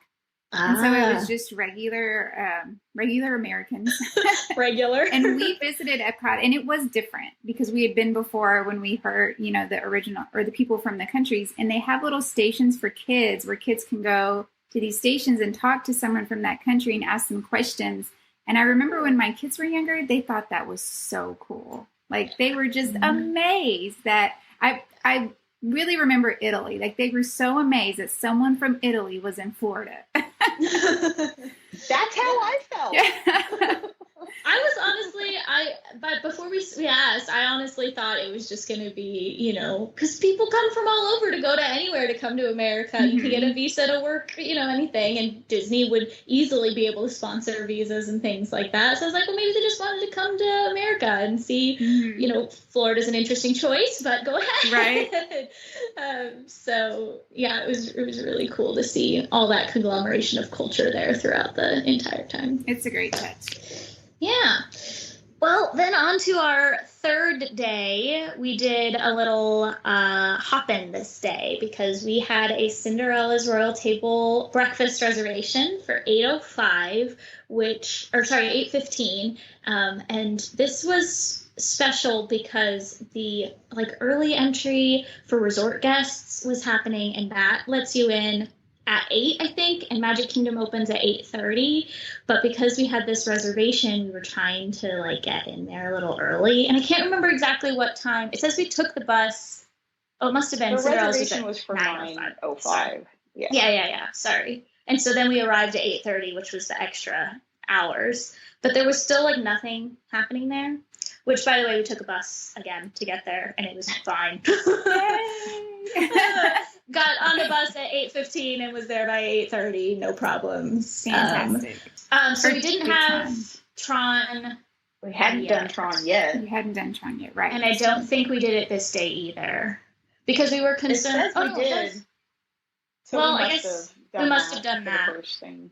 Yeah. Yeah. I guess I just didn't know what boarding group we got, but we got it. It was there. I think I was a little concerned about it because I knew we were going to hop later, and so we didn't know what time our Tron was going to be, if it was going to be worth hopping and then coming back and all of that. That's why we got a late rise. We also, that morning, we went ahead and purchased the Lightning Lane for rides for 7 p.m. Yes. Which I really like the purchase because you can control your time like that. So if you know that you don't know what's happening the rest of the day, you can just reserve that for 7 p.m. and you have the whole rest of the day to work out whatever else comes along. Yeah, I agree. I love that. Yeah. But what was really cool when we got there at 8:30 to Magic Kingdom was there was literally nobody in the park, and I have 3 or 4 pictures, and Mom has some as well, of literally no people in the picture. Nice. Just not edited, not photoshopped, anything, just fully no people, because you have to talk to a cast member to get behind the ropes to get into Fantasyland, because that land is not open yet for the extra 30 minutes early entry portion. So everything back there is just totally empty. So it was super, just those tiny things are kind of fun and cool sometimes. Oh, for sure. I love stuff like that. You know, it's so busy, and then it's just... It's magic. Yeah. So then we got seated at 9, it says, and it was also very wonderful service there, and you get these silly little trinkets. They give you a wishing star and a magic wand, which was very fun to have as a little souvenir from that. And when we went in, we saw that Aurora, Jasmine, and Ariel were there. And then Snow White also came out later. And we ended up, they said when we sat down, all the princesses will come around to you. And I ended up meeting Aurora, Jasmine, and Snow White, but Ariel must have had to go on break right before. And I was so sad. They're so fun and cute. And Snow White asked me if I was, what I was celebrating for. She saw my graduation cap. I was wearing graduation cap ears to this breakfast, and I told her I got visual communication design, and she was like, oh, maybe you can help me design a new pie top so that me and the birds could make pies. And That's I was like, very creative, cute. Snow White. creative and funny, and it was cool because I know that some people don't really know what visual communication means. And I thought it was funny that she knew what that was. So it was really cool. That's also, fun. Cinderella wasn't there. We were at Cinderella's Royal Table, and I guess maybe weird. she's sometimes in the entry area to take photos before you even go up to the breakfast place. But she was not there when we were there. Too early. She was sleeping in. Late party. Yeah. And so then we were feeling pretty mellow because we had already started off so mellow with that in the morning. And I feel like when we exited, it was still pretty empty out there. I don't have the exact time that we left, but it couldn't have been more than 45 minutes again. So that was great. But we went to Little Mermaid and went around kind of that direction to the park. And then we went from Little Mermaid, which is very similar to the Little Mermaid in California Adventure at Disneyland, but the line is, again, very different. In land, you pretty much just walk on the ride, and there's not all that much interesting, but there's, cute little caves with shells embedded, and the silly seagull telling you about his silly seagull things. Mm-hmm. And we're big Little Mermaid fans, so that one's always a classic for us to ride, even though it's mellow. I love that ride. Mom kept asking me about what all of the castles were. She was like, we were just at the castle. What's that other castle? And I'm like, we're going. There's a lot of castles. So it was, Belle's castle or Adam's castle. And so we had to be our guest reservation for later in the week. So I was like, we're going there. It's okay. We'll get there. One castle at a time. And then we went to Space because we saw that Space was open. And I think we might have gotten a lightning lane for that.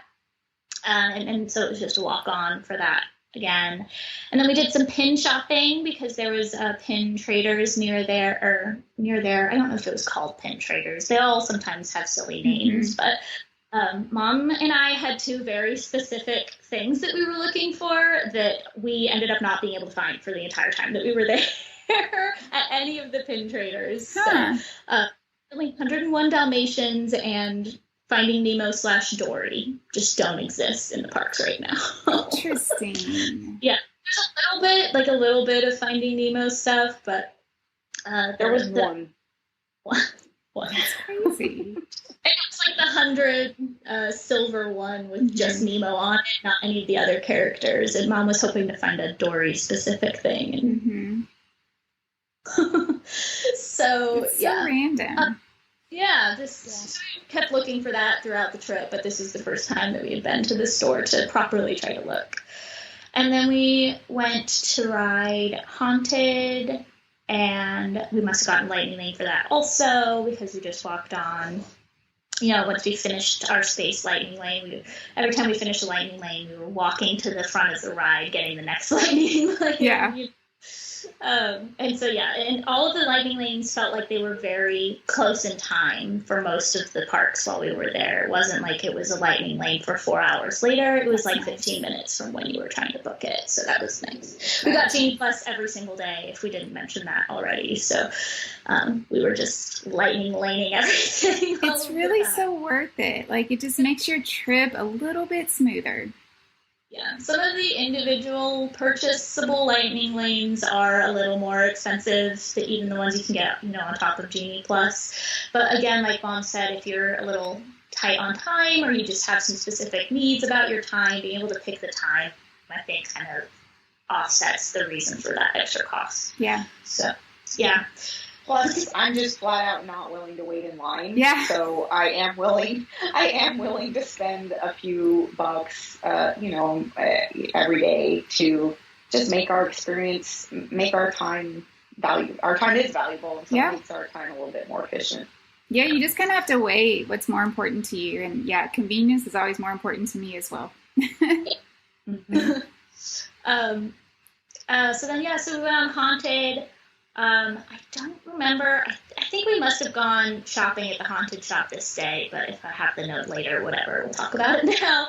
But we each got a shirt. Mom got a t-shirt with Madame Leota on it, and I got a hoodie because I just moved to Salt Lake, and the winters here are snow and like 10 degrees. Wow. And I am underprepared because I've been living in Arizona's 120 degree desert for 5 years. So yeah, that's a difference. I thought it was funny that they didn't have all that many warm weather clothes. Like, there wasn't a ton of tank tops. There's not a ton of shorts or skirts or things like that you can buy. Most of the things are long sleeves. I don't know if that was just a function of it being Halloween now, so they're trying to transition to stuff that looks like fall. But it seemed like they could have done with a little more warm weather clothes options to buy. But yeah, and I got a Haunted Mansion hoodie that I am so excited to wear later. But yeah, then we went on for our Tron virtual queue, and I have apparently 0 notes about the wait time, which to me, my note taking means it was a walk on. Nice. So I think we maybe did wait a little bit at there's a part in the ride where there's a screen with a lady telling you about what the ride is gonna do to you or what you should be prepared for. And I think we watched that circle through twice. So there was like a tiny bit of a wait at that portion, but right after you get past her is where you put your stuff into the lockers, which you activate with your magic band. We always tried to pick numbers that we personally have like attachment to, like birthdays or something like that, to remember our locker number, and almost never were they available. So we always got the one right next to it. So we're like, okay, find Vincent's birthday next to it. So that was kind of, I do feel like maybe there could be some other better way to remember. It's like, I know it's only 5 minutes or whatever you have to remember the number for, but for some people that could be really hard. So. Oh yeah, when we went, I saw someone like wandering around just like looking at the lockers, and I was like, oh. Yeah. So, but I thought that was cool because especially we had been to Universal before, and I think Universal does a lot of the just no bags at all whatsoever on any rides at all. And so I think even for most things, we didn't have to do anything, but for the Hulk coaster at Universal, I remember we rented a locker there, and that was kind of way out of the way and awkward and annoying to have to go all the way to. So I really did like that it's there in the ride. It's part of the ride experience, even with everything being lit up like Tron. So I thought that was cool. And then Tron itself was totally fun. I was way more I guess, uncomfortable with the seat than I thought I was going to be. It wasn't so bad to where I wasn't going to ride it. I was still going to do it anyway. Like I said, I don't get sick. I don't get claustrophobic really or anything. But I think I'm just like tiny. And so it just hurt my spine. And there was a weird spot. I was wearing cropped leggings, and there was a weird spot on my shin where my leggings were digging into my shin because of the way they had to be in the ride. And it just makes me wonder what they do to user test these things before they decide that's what it should be like. Like, I wonder totally too. Part of the ride experience, especially to have your face all low to the coaster and everything like that, is very unique and cool and innovative. But there are so many people that are different sizes than I am, and if I am uncomfortable on a ride, it's got to be 30 times worse for a million other people, you know? So that was weird. But it wasn't so weird again that I wouldn't ride it because I'll do anything, whatever. It is weird. The first time we got on it, I kept looking at my son, and I was like, do you think we're going to fall out? Like, I just wasn't totally sure. I was like, and he's like, no, you're good, Mom. And there was a kid in front of us, and he actually tapped his mom, and he's like, I don't want to do it. And he was probably like 8. Yeah. And we saw a few people that ended up waiting for the next car to come around with the like proper regular seat in the back of it. So it's nice that they do have some kind of an option for that. But I feel like maybe every other whole car could be a whole car of those things. And maybe you could pick which side. I don't know. I have ideas. But I would still probably ride in the motorcycle line because that's how you're supposed to. But it was definitely weird. And everybody has basically said the same that I've heard talk about it. So it was just interesting. Sometimes I agree with people when they say stuff and sometimes not. And I definitely agree that it's strange. Yeah, it's strange. But Mom rode motorcycles when she was like my age. So she had no problems. And I thought it was totally awesome. I thought it's more flexible than I expected it to be. So like I could see why you would be asking your son, are we going to fall out? Because if you look at it, it looks like it's closing you in, but then actually the back is relatively flexible. So I was not uncomfortable at all. I thought it was totally fun and awesome. The pictures from that ride, just like the regular PhotoPass pictures that they take of you, are totally the best, right? The coloring is the best, the vibe's the best. You look cool. You look like you're riding a motorcycle through space. So what more could you ask for? Yeah, it is fun. It's cool. Yeah. And Mom and I always have this funny thing that we talk about whenever we ride kind of any coaster that we know we've been on before that has this problem, but it's like the half tick too far problem, where, you know, it's just a sensing where it needs to stop at, or you're pulling the lap bar down and you're just trying to decide where to go. Yes. And sometimes it's like, I should have done the extra half a tick. And sometimes it's like, I did the half tick and I regret it. Yep.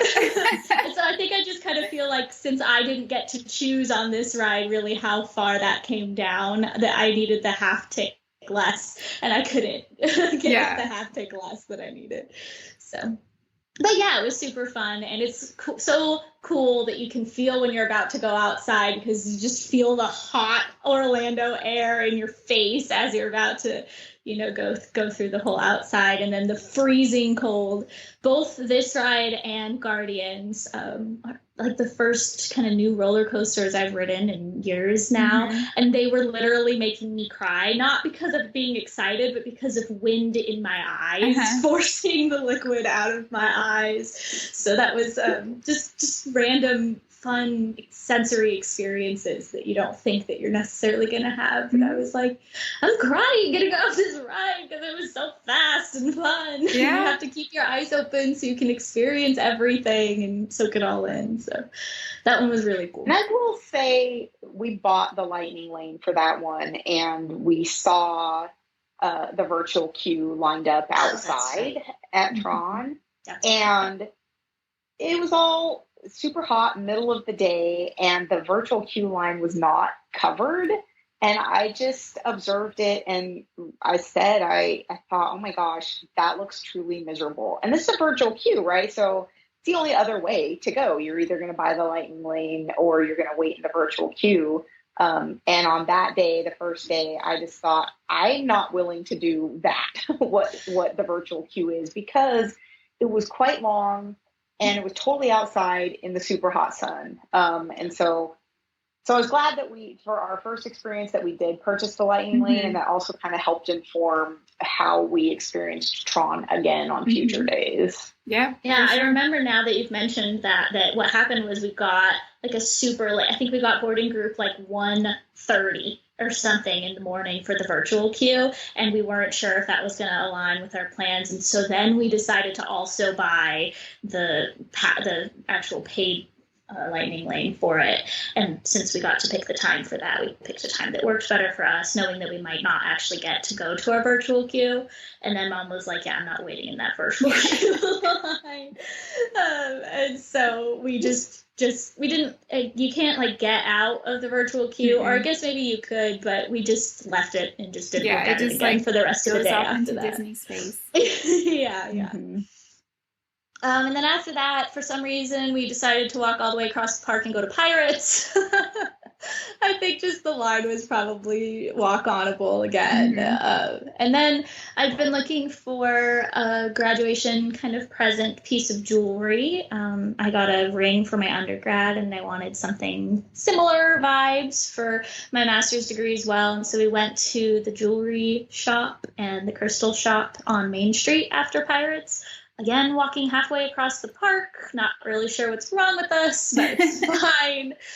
And it was really cool. While we were in there, we saw the glass blowing guy making some Christmas ornaments, and it was kind of an interesting situation where we were just sitting there observing, and we were like not trying to ask questions or anything. But as we were leaving after he finished one, he was totally willing to just like talk to you. Like if you had questions, just go ask him while he's working. He does not care. Cool. So it was really cool to see, you know, they have similar things in Disneyland where the artisans are working on those glass crystal sculptures while you're there. But the glass blowing is such a fun, extra unique experience, and makes me extra understand why they keep those shops so cold, because he's got to work in front of that furnace. There's outdoor temperatures too. He'd be dying. I didn't end up finding anything that I really super loved there, though, so we decided it was just afternoon break time, which, again, we still hadn't, like, eaten. I guess we decided lunch was not important this day because we were very full from our giant breakfast at Cinderella's.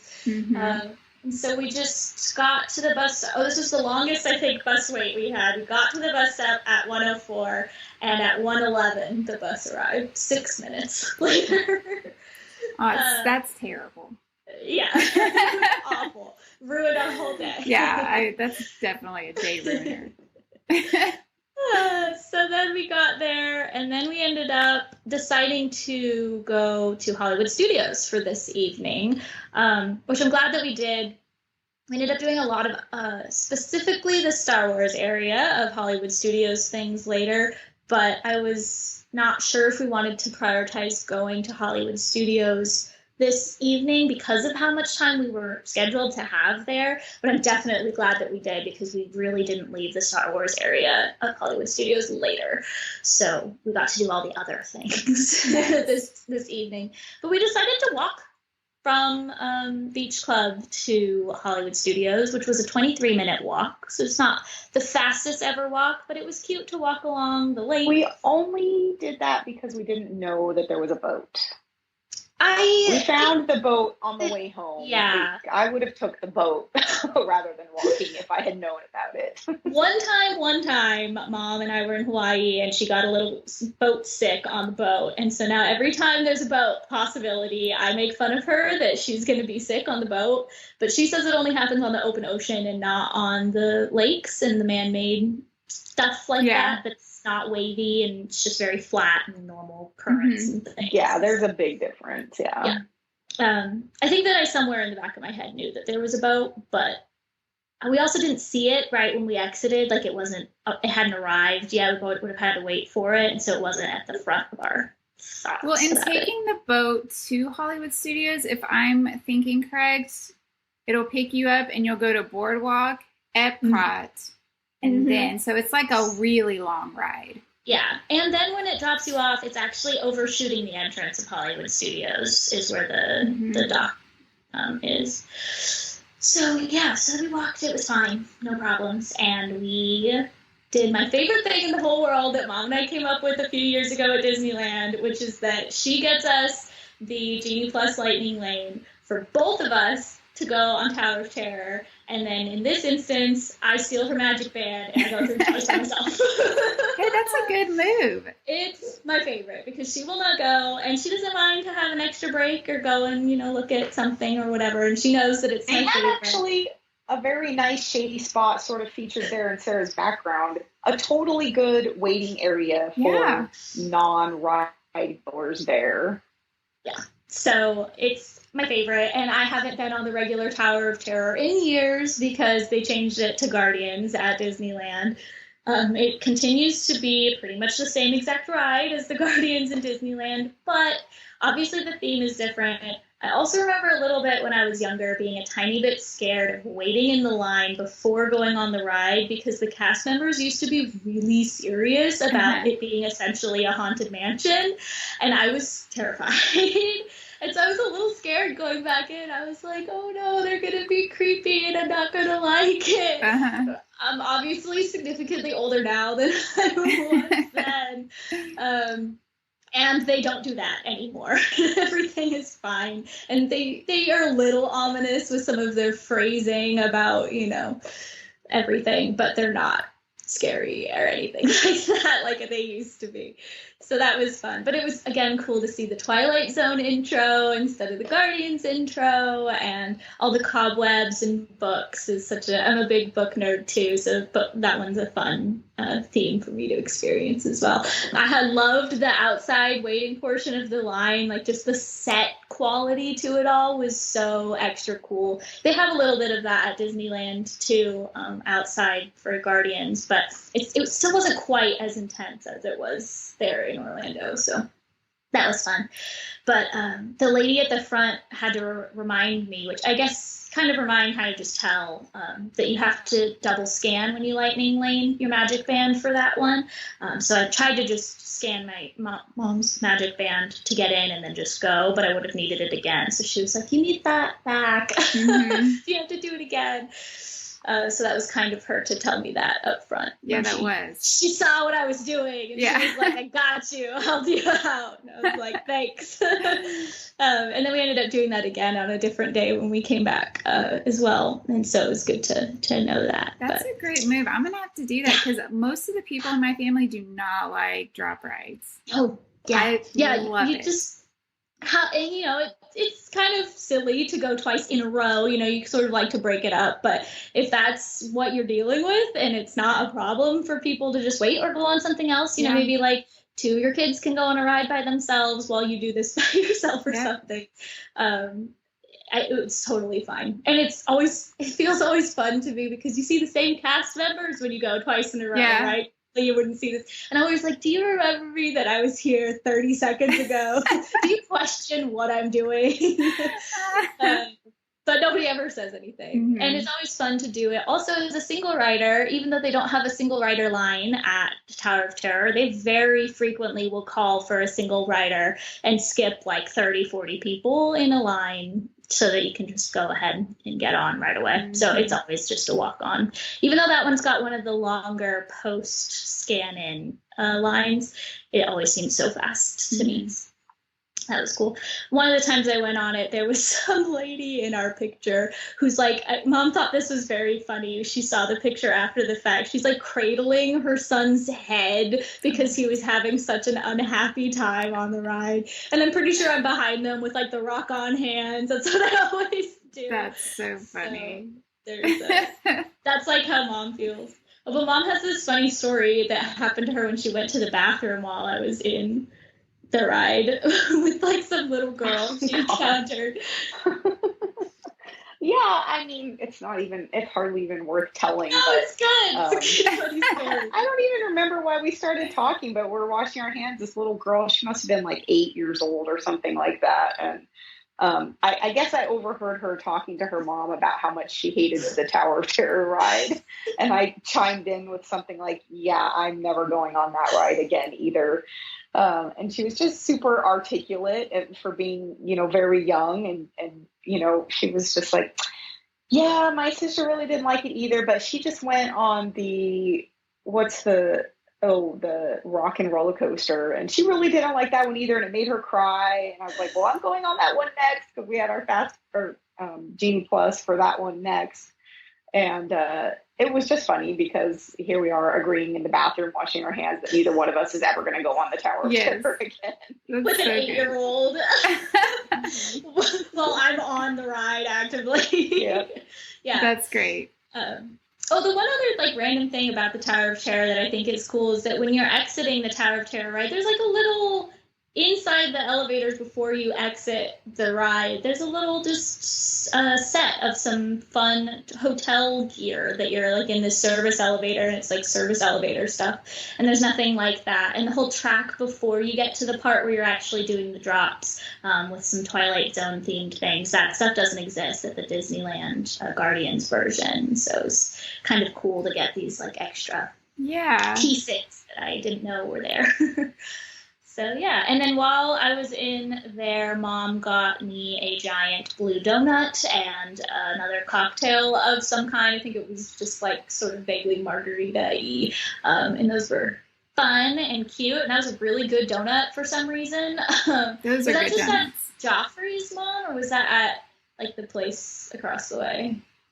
It's right outside of the exit to Tower of Terror. I think it's a Joffrey's. Mm-hmm. Yeah, they have the big donuts.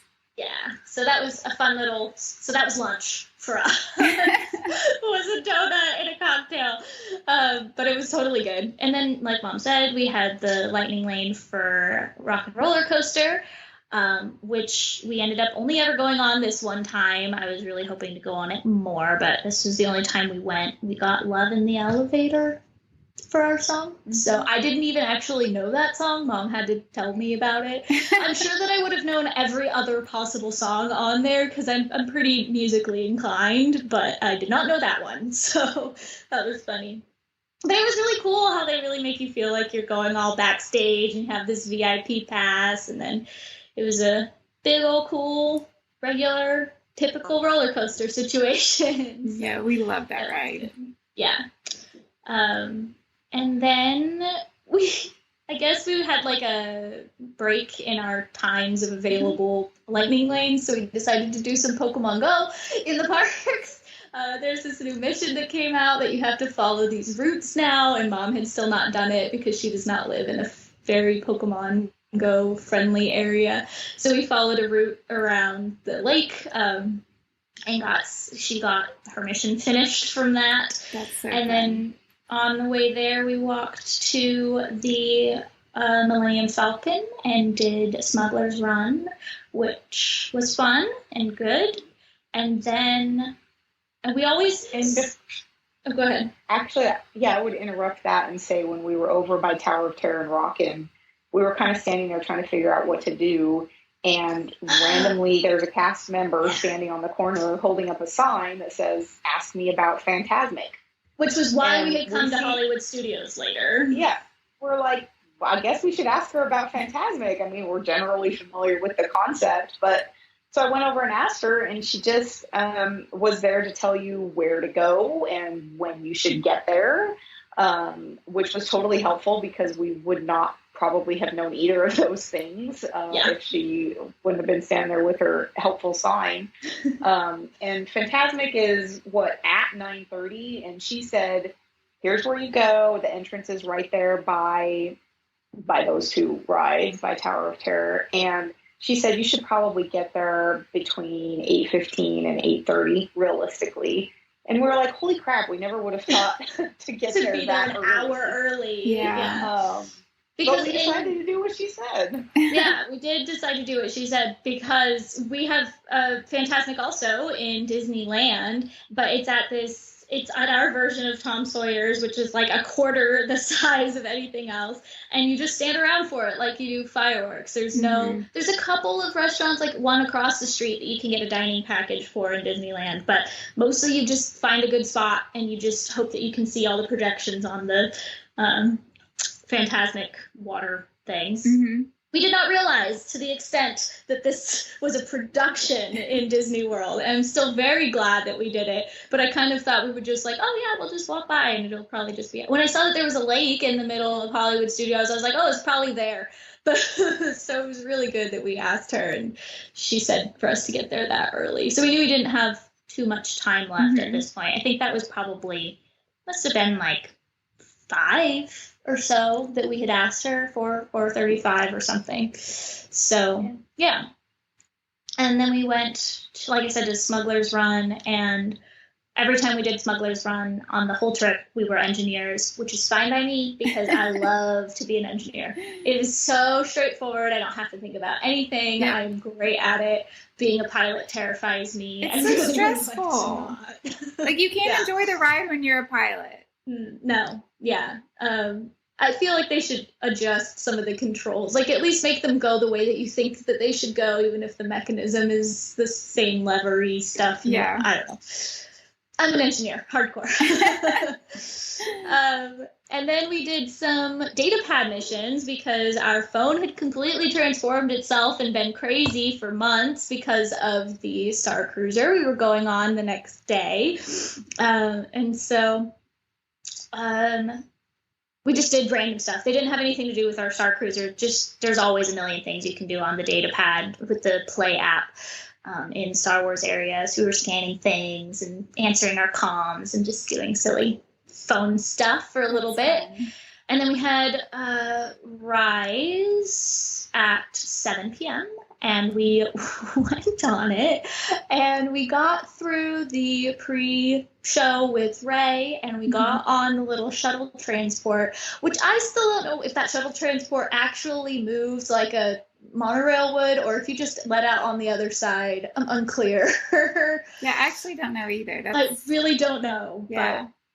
But what makes me extra not know is the fact that it broke down while we were inside of that little inside that tiny little shuttle part, and they said that we could get a redemption outside if because of our wait, but because of our Fantasmic we didn't end up getting to do that because we would have had to go right away right then instead of being able to go maybe another day or even just a multi-experience pass we were thinking maybe, but that just didn't happen. But it meant that we had a ride exit from Rise, which was crazy from that. And it did not open the doors and let us out into the Stormtrooper room. We still went into the Stormtrooper room, but we went around the cast member crazy way to get to the Stormtrooper room before continuing on the rest of the ride. Yeah, it was super fun.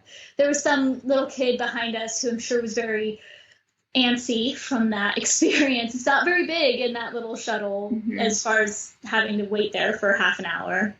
And they were trying to like climb. Yeah, it was half an hour. Yeah. You kind of broke up when you were telling that story there, Sarah, but it was like half an hour that we were sitting on the transport. Yeah. Yeah. And so that kid was trying to like climb on some of the figures there, and the cast member was screaming at them, and they were screaming at them in character because you know on that ride they're so good about being in their character. But I think that the kid just didn't register that they were really being talked, like they were talking to the kid. Yeah. And so the cast member was just screaming and screaming and screaming. I was like, you guys are gonna have to do something else. And by then we were on the other side of the room, so I never got the resolution. But that was so funny. Yeah, no, we were broken down inside that for 25 minutes, half an hour before we did the circuit through. And actually the ride exit on that was a little treacherous. Like you really had to watch where you were walking on your feet because the path's kind of narrow and stuff. So it must move. Interesting. So I think it moves. Yeah. I think it's like a tracks or a light rail or something like that. That's so interesting. Yeah. I was a little disappointed in the way that the cast members handled that, to be honest, because everything else that they do is amazing and top notch. And I was like, really, we're trapped in your little pod for half an hour and you can't even just, give us a pass to come back and just try to have a good experience on the ride later. And they just kind of threw their hands up and didn't really care. And so I was a little bit annoyed. I mean, I was annoyed at having been in the pod for half an hour to start with, right? That in and of itself is annoying. And so I was a little bit disappointed that they said, well, you could redo it now. Well, I can't redo it now because now it's time to go an hour and a half early to Fantasmic because the lady with the sign said that's what I have to do. So, I was kind of bummed. That is frustrating. I do feel like now, like we probably could have gone on it again because we didn't need to be quite as early to Fantasmic as the lady with the sign told us we needed to be. But we didn't know that, and we were trusting with the information that we had. So. Right. Then we needed dinner in order to go to Fantasmic, and we had already discovered several times over while trying to do planning that there is no food in all of Hollywood Studios that either of us really want to actually eat. We're just not big fans of whatever the cuisine situation is at Hollywood Studios. I don't know. It's a weird cuisine. Bit of a food desert. Yeah. So then we got to go at Rosie's, and I just got like chicken nuggets and fries, which was cool because we could mobile order it. I think we mobile ordered that, didn't we, Mom? And it's always fun because even if you're not a kid under 10, if you're a picky eater and you mobile order something, you can still order the kid under 10 thing. Nobody's going to think twice. Yep. So, yeah, I'm a pretty picky eater, and Mom is less picky than me, but she still has, neither of us do any kind of seafood or anything like that. So, doing some little hacks like that sometimes get us a really long way. But yeah, so we got that and we started walking to go to Fantasmic, and we saw the big sign the lady told us about. We started walking that way, and then we kept walking, and it's forever away from where the big sign is that says that Fantasmic is this way. Which I understand would probably be helpful if you showed up at 8:50 instead of at 8 proper. But there was nobody there in the whole line. Everything was, there. I think that the people who had dining plans for it were already in by the time that we got there, but hardly anybody else was there when we... And they had their special sections, too, for dining plan or dining package folk. Yeah. So then we ended up getting a seat at... We wanted to be like first to exit. So we got as far high up of a seat on an aisle that we could get. We were very happy with our seat. It was great. And I think we just sat there for an hour and a half and played Pokemon and waited for everybody else to fill in, at which time we realized that we could have gone on rides again. Yeah. And it probably would have been fine, but it was still okay. And then it started properly at 9:30, and it was a crazy 5 times bigger production of a Fantasmic than we have at Disneyland.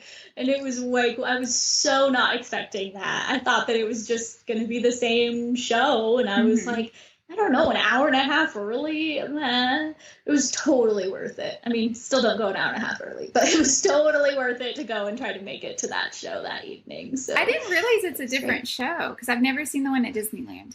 They're very similar, like the storyline and concept is the same, but you have such a bigger stage at World that they can make it into a bigger production. You know, the water at Disneyland still gets set on fire, but it's, you know, maybe 200 feet of fire instead of like twice or 3 times as much water, you know. But they still have the fans where they put the projections on the fan of water, and Mickey still gets attacked by the evil queen and then into the Maleficent dragon. All those things are the same, but it's just bigger and better and more of a show at Disney World. I also feel like it was longer at Disney World. I think that it was probably, I don't know, half an hour, maybe half an hour, 45 minutes even. Show. Yeah. And the one at Disneyland's like 15, 20.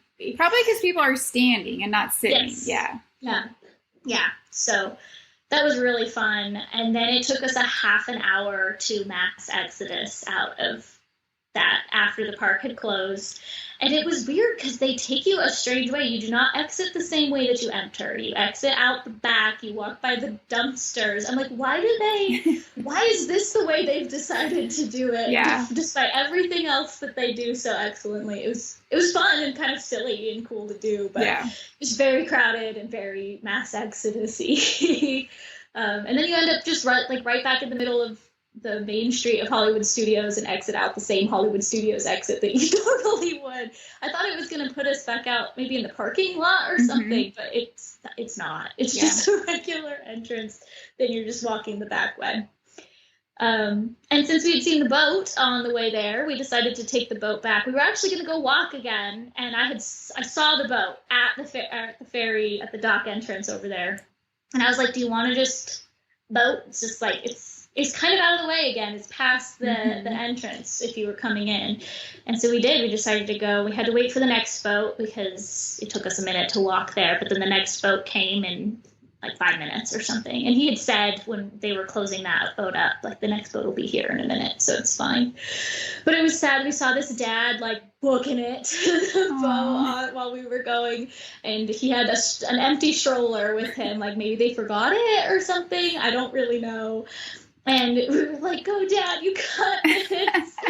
And then he ended up getting to there before we were there, and he wasn't allowed to get onto that boat. Oh, no. And it turned out later that his family was on that boat.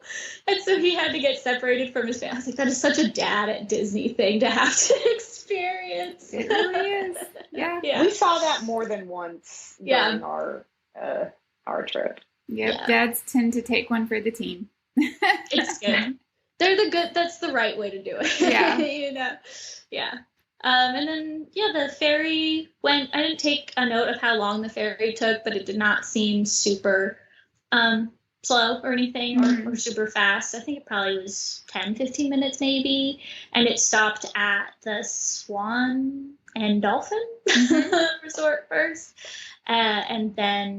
And they told us there, like, if you were going to the boardwalk, you can just get off here because it's just a 5-minute walk. So don't wait till go to the boardwalk, stop a whole circuit. And then it let us off. It technically lets you off by the yacht club, not at the beach club proper. Obviously, they're sister properties. But when we got off, everything was so empty because all the parks had closed, several hours before, or half an hour, maybe an hour before then.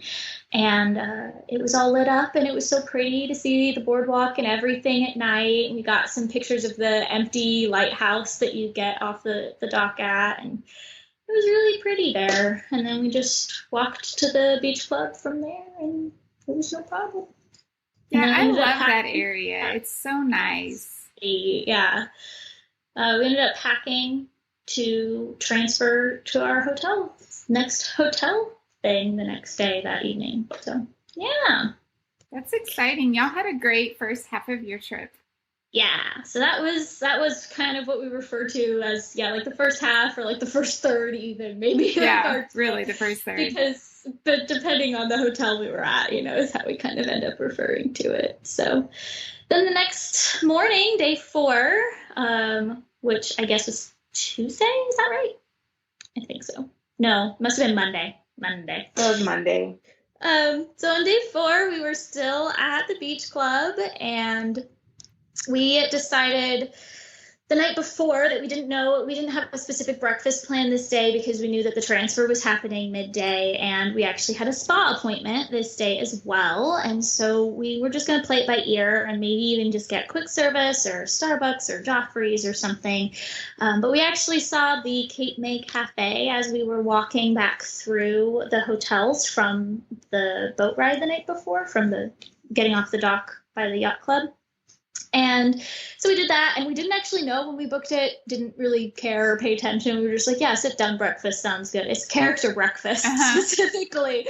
And so we went in and we saw all the characters, and I was like, oh, that's so fun. Just kind of random, another character breakfast. And Mom loves a good buffet option because you can just choose how much protein you really want on that breakfast, as opposed to sometimes they're just full of carbs and things like that. So, and I've heard that breakfast is really good.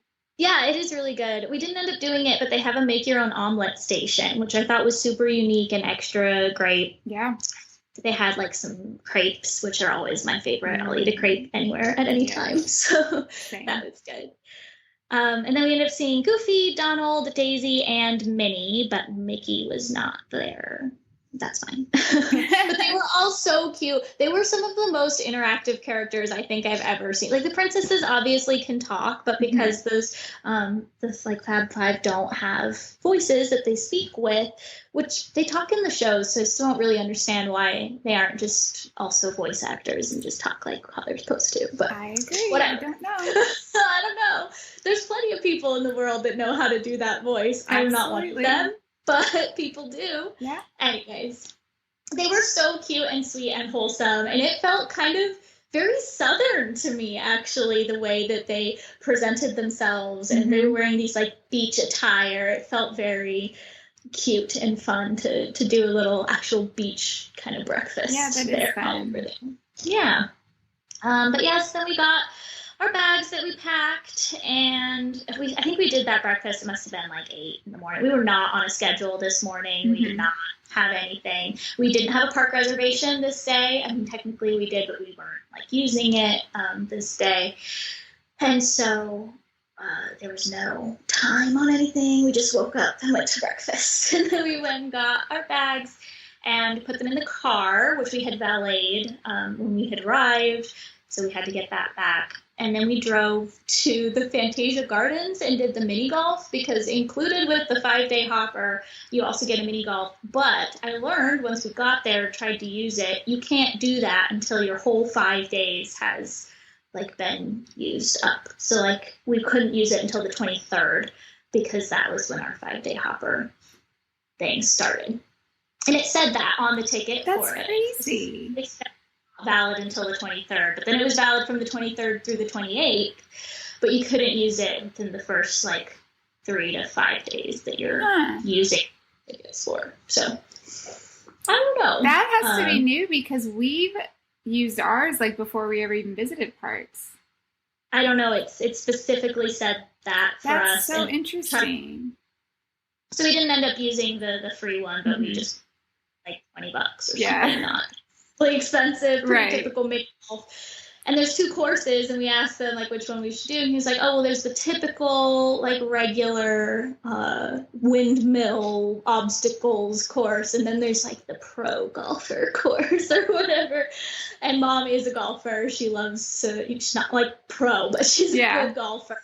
And so she wanted to go and do that actual, and that they claimed that the longer one took an hour and a half and the other one took 45 minutes. We did the longer one, and it took us 45 minutes.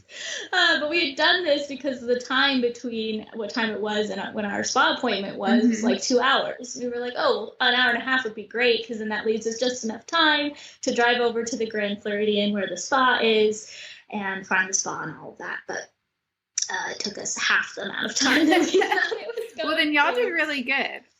Yeah.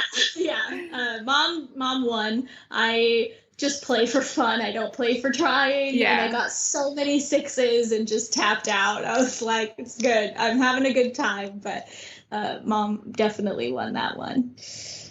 And then they said everywhere getting into the mini golf that you had to pay for parking, but there is actually reserved parking for the mini golf. You just have to make sure you park at one of those spots, and then they validate that for you at the mini golf. And so then when you exit, you don't have to pay at the meter to make the arm go up. You just put in your validated ticket. Nice. So that was good that that's included. And that's at the Swan Hotel place. That's good to know.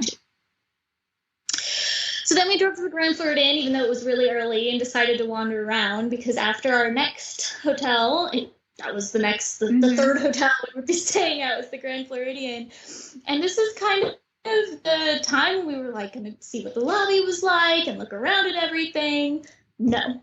The entire Grand Floridian is a disaster right now. The whole lobby does not exist. If you go up onto the second floor, you can see around their white barrier walls that you have on the first floor, and it's just empty. There's nothing in there. They're like redoing the flooring or something, and the entire outside is covered in scaffolding, so you can hardly even see what the outside of the hotel looks like. And we had also gotten an email about that. It was like, oh, you might not be able to use the walking path to Magic Kingdom while you're there during your stay because of the construction going on. And we just decided, like, okay, there's a million other ways to get to Magic Kingdom. So if that's where the construction's happening, it's not a big deal. No, it's the whole hotel. And I actually saw a picture on, I think, Disney's or maybe the Disney Food Blog's Instagram just yesterday or the day before that was like progress on the Grand Floridian construction. It's like, could you have posted that like 2 months before? Yeah, because I even looked at it and they didn't say they were going to do that to the lobby. Yeah, it's completely like it's just not even the Grand Floridian hardly experience. We ended up there's no rooms in that main area where the lobby is, so we stayed at a different place, but we had to walk past all the scaffolding and everything to get to that later. So that was like a little disappointing as well, but I just feel like they should have been more explicit about what was going on with the construction and specifically list the things, they'll list the restaurants and shops that are closed for construction, but none of the restaurants and shops were closed for the construction. They're all open. Right. It's just that getting to them is less of the experience than you expect it to be because of that. Right. And that's not technically something that they're claiming to have to disclose, but it feels like they should probably do that. They should, because it's not like they'll tell you when they close pools and slides and restaurants, like you said, but they don't tell you when like buildings are under construction. Yeah. So, and nothing was closed. Everything's still open. Yeah. Everything's still operating totally fine there, but it's just not cute and pretty and fun in Disney there right now. Yeah. But anyways, we were going for the spa that day, so we went to the spa, and the spa is just a little building off kind of closer to the parking area from where the rest of the Grand Floridian is, and the gym is also right next to where the spa is for that hotel. And our pedicure appointments were at 12:30, and they would not even open the doors to the spa until noon. So we tried even when we first got there. Mm-hmm. We couldn't get in. And there was no sign or anything that said that, so we were like, hope they're like open and didn't secretly cancel our appointment or anything. And when we finally, when it was 12, somebody came out and was like, well, we just can't open the doors until 12. It's like, okay, could have used a sign. Right. But it was fine, and they were very welcoming, and it was a great spa experience. We actually, didn't know ahead of time too much, but it's a proper spa where you could bring like your swimsuit and go in their special spa pool, and you get a spa robe and a locker if you want it. They have cucumber spa water and some snacks and some little nap waiting chairs, and it's a whole thing. You can make it a whole day out of that spa experience, which Mom and I have done at other places before, but we didn't know that this one wasn't just the appointment. So we would have maybe given ourselves a little more time, like tried to book an earlier appointment, but also if they supposedly didn't open until noon, maybe that wasn't an option anyway. Yeah. So I don't know what was going on with all of that, but It was very pleasant. It was totally great. We got pedicures. I got like black sparkly in preparation for the Galactic Star Cruiser that we were going to be boarding later that day. And I'm pretty sure Mom got like a red. Mom almost always gets red, but I could be wrong. Maybe she got a silver, actually. I think she might have done that. Sorry, Mom. I don't remember. And then, and so then the pennies were finished around 1:30, and so we drove to the Star Cruiser because our boarding time for the Star Cruiser was between 1 p.m. and 4 p.m. You can arrive anytime during that period of time.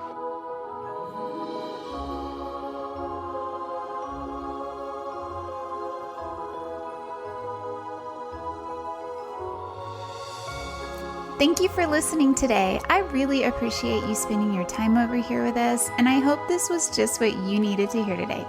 I'm always looking for new guests for the podcast, so if you are traveling to any Disney park or cruise, see the show notes for more information about being on the show. Visit the show all around the web at DisneyTravelTales.com or find us on Instagram and Facebook at Disney Travel Tales. See pictures from the guests on their vacations, plus this is just a great way to stay up to date with all things related to the podcast and Disney travel in general. Join me next week with a brand new episode. So until then, this is Jenny, and may all your Disney travel dreams become a reality.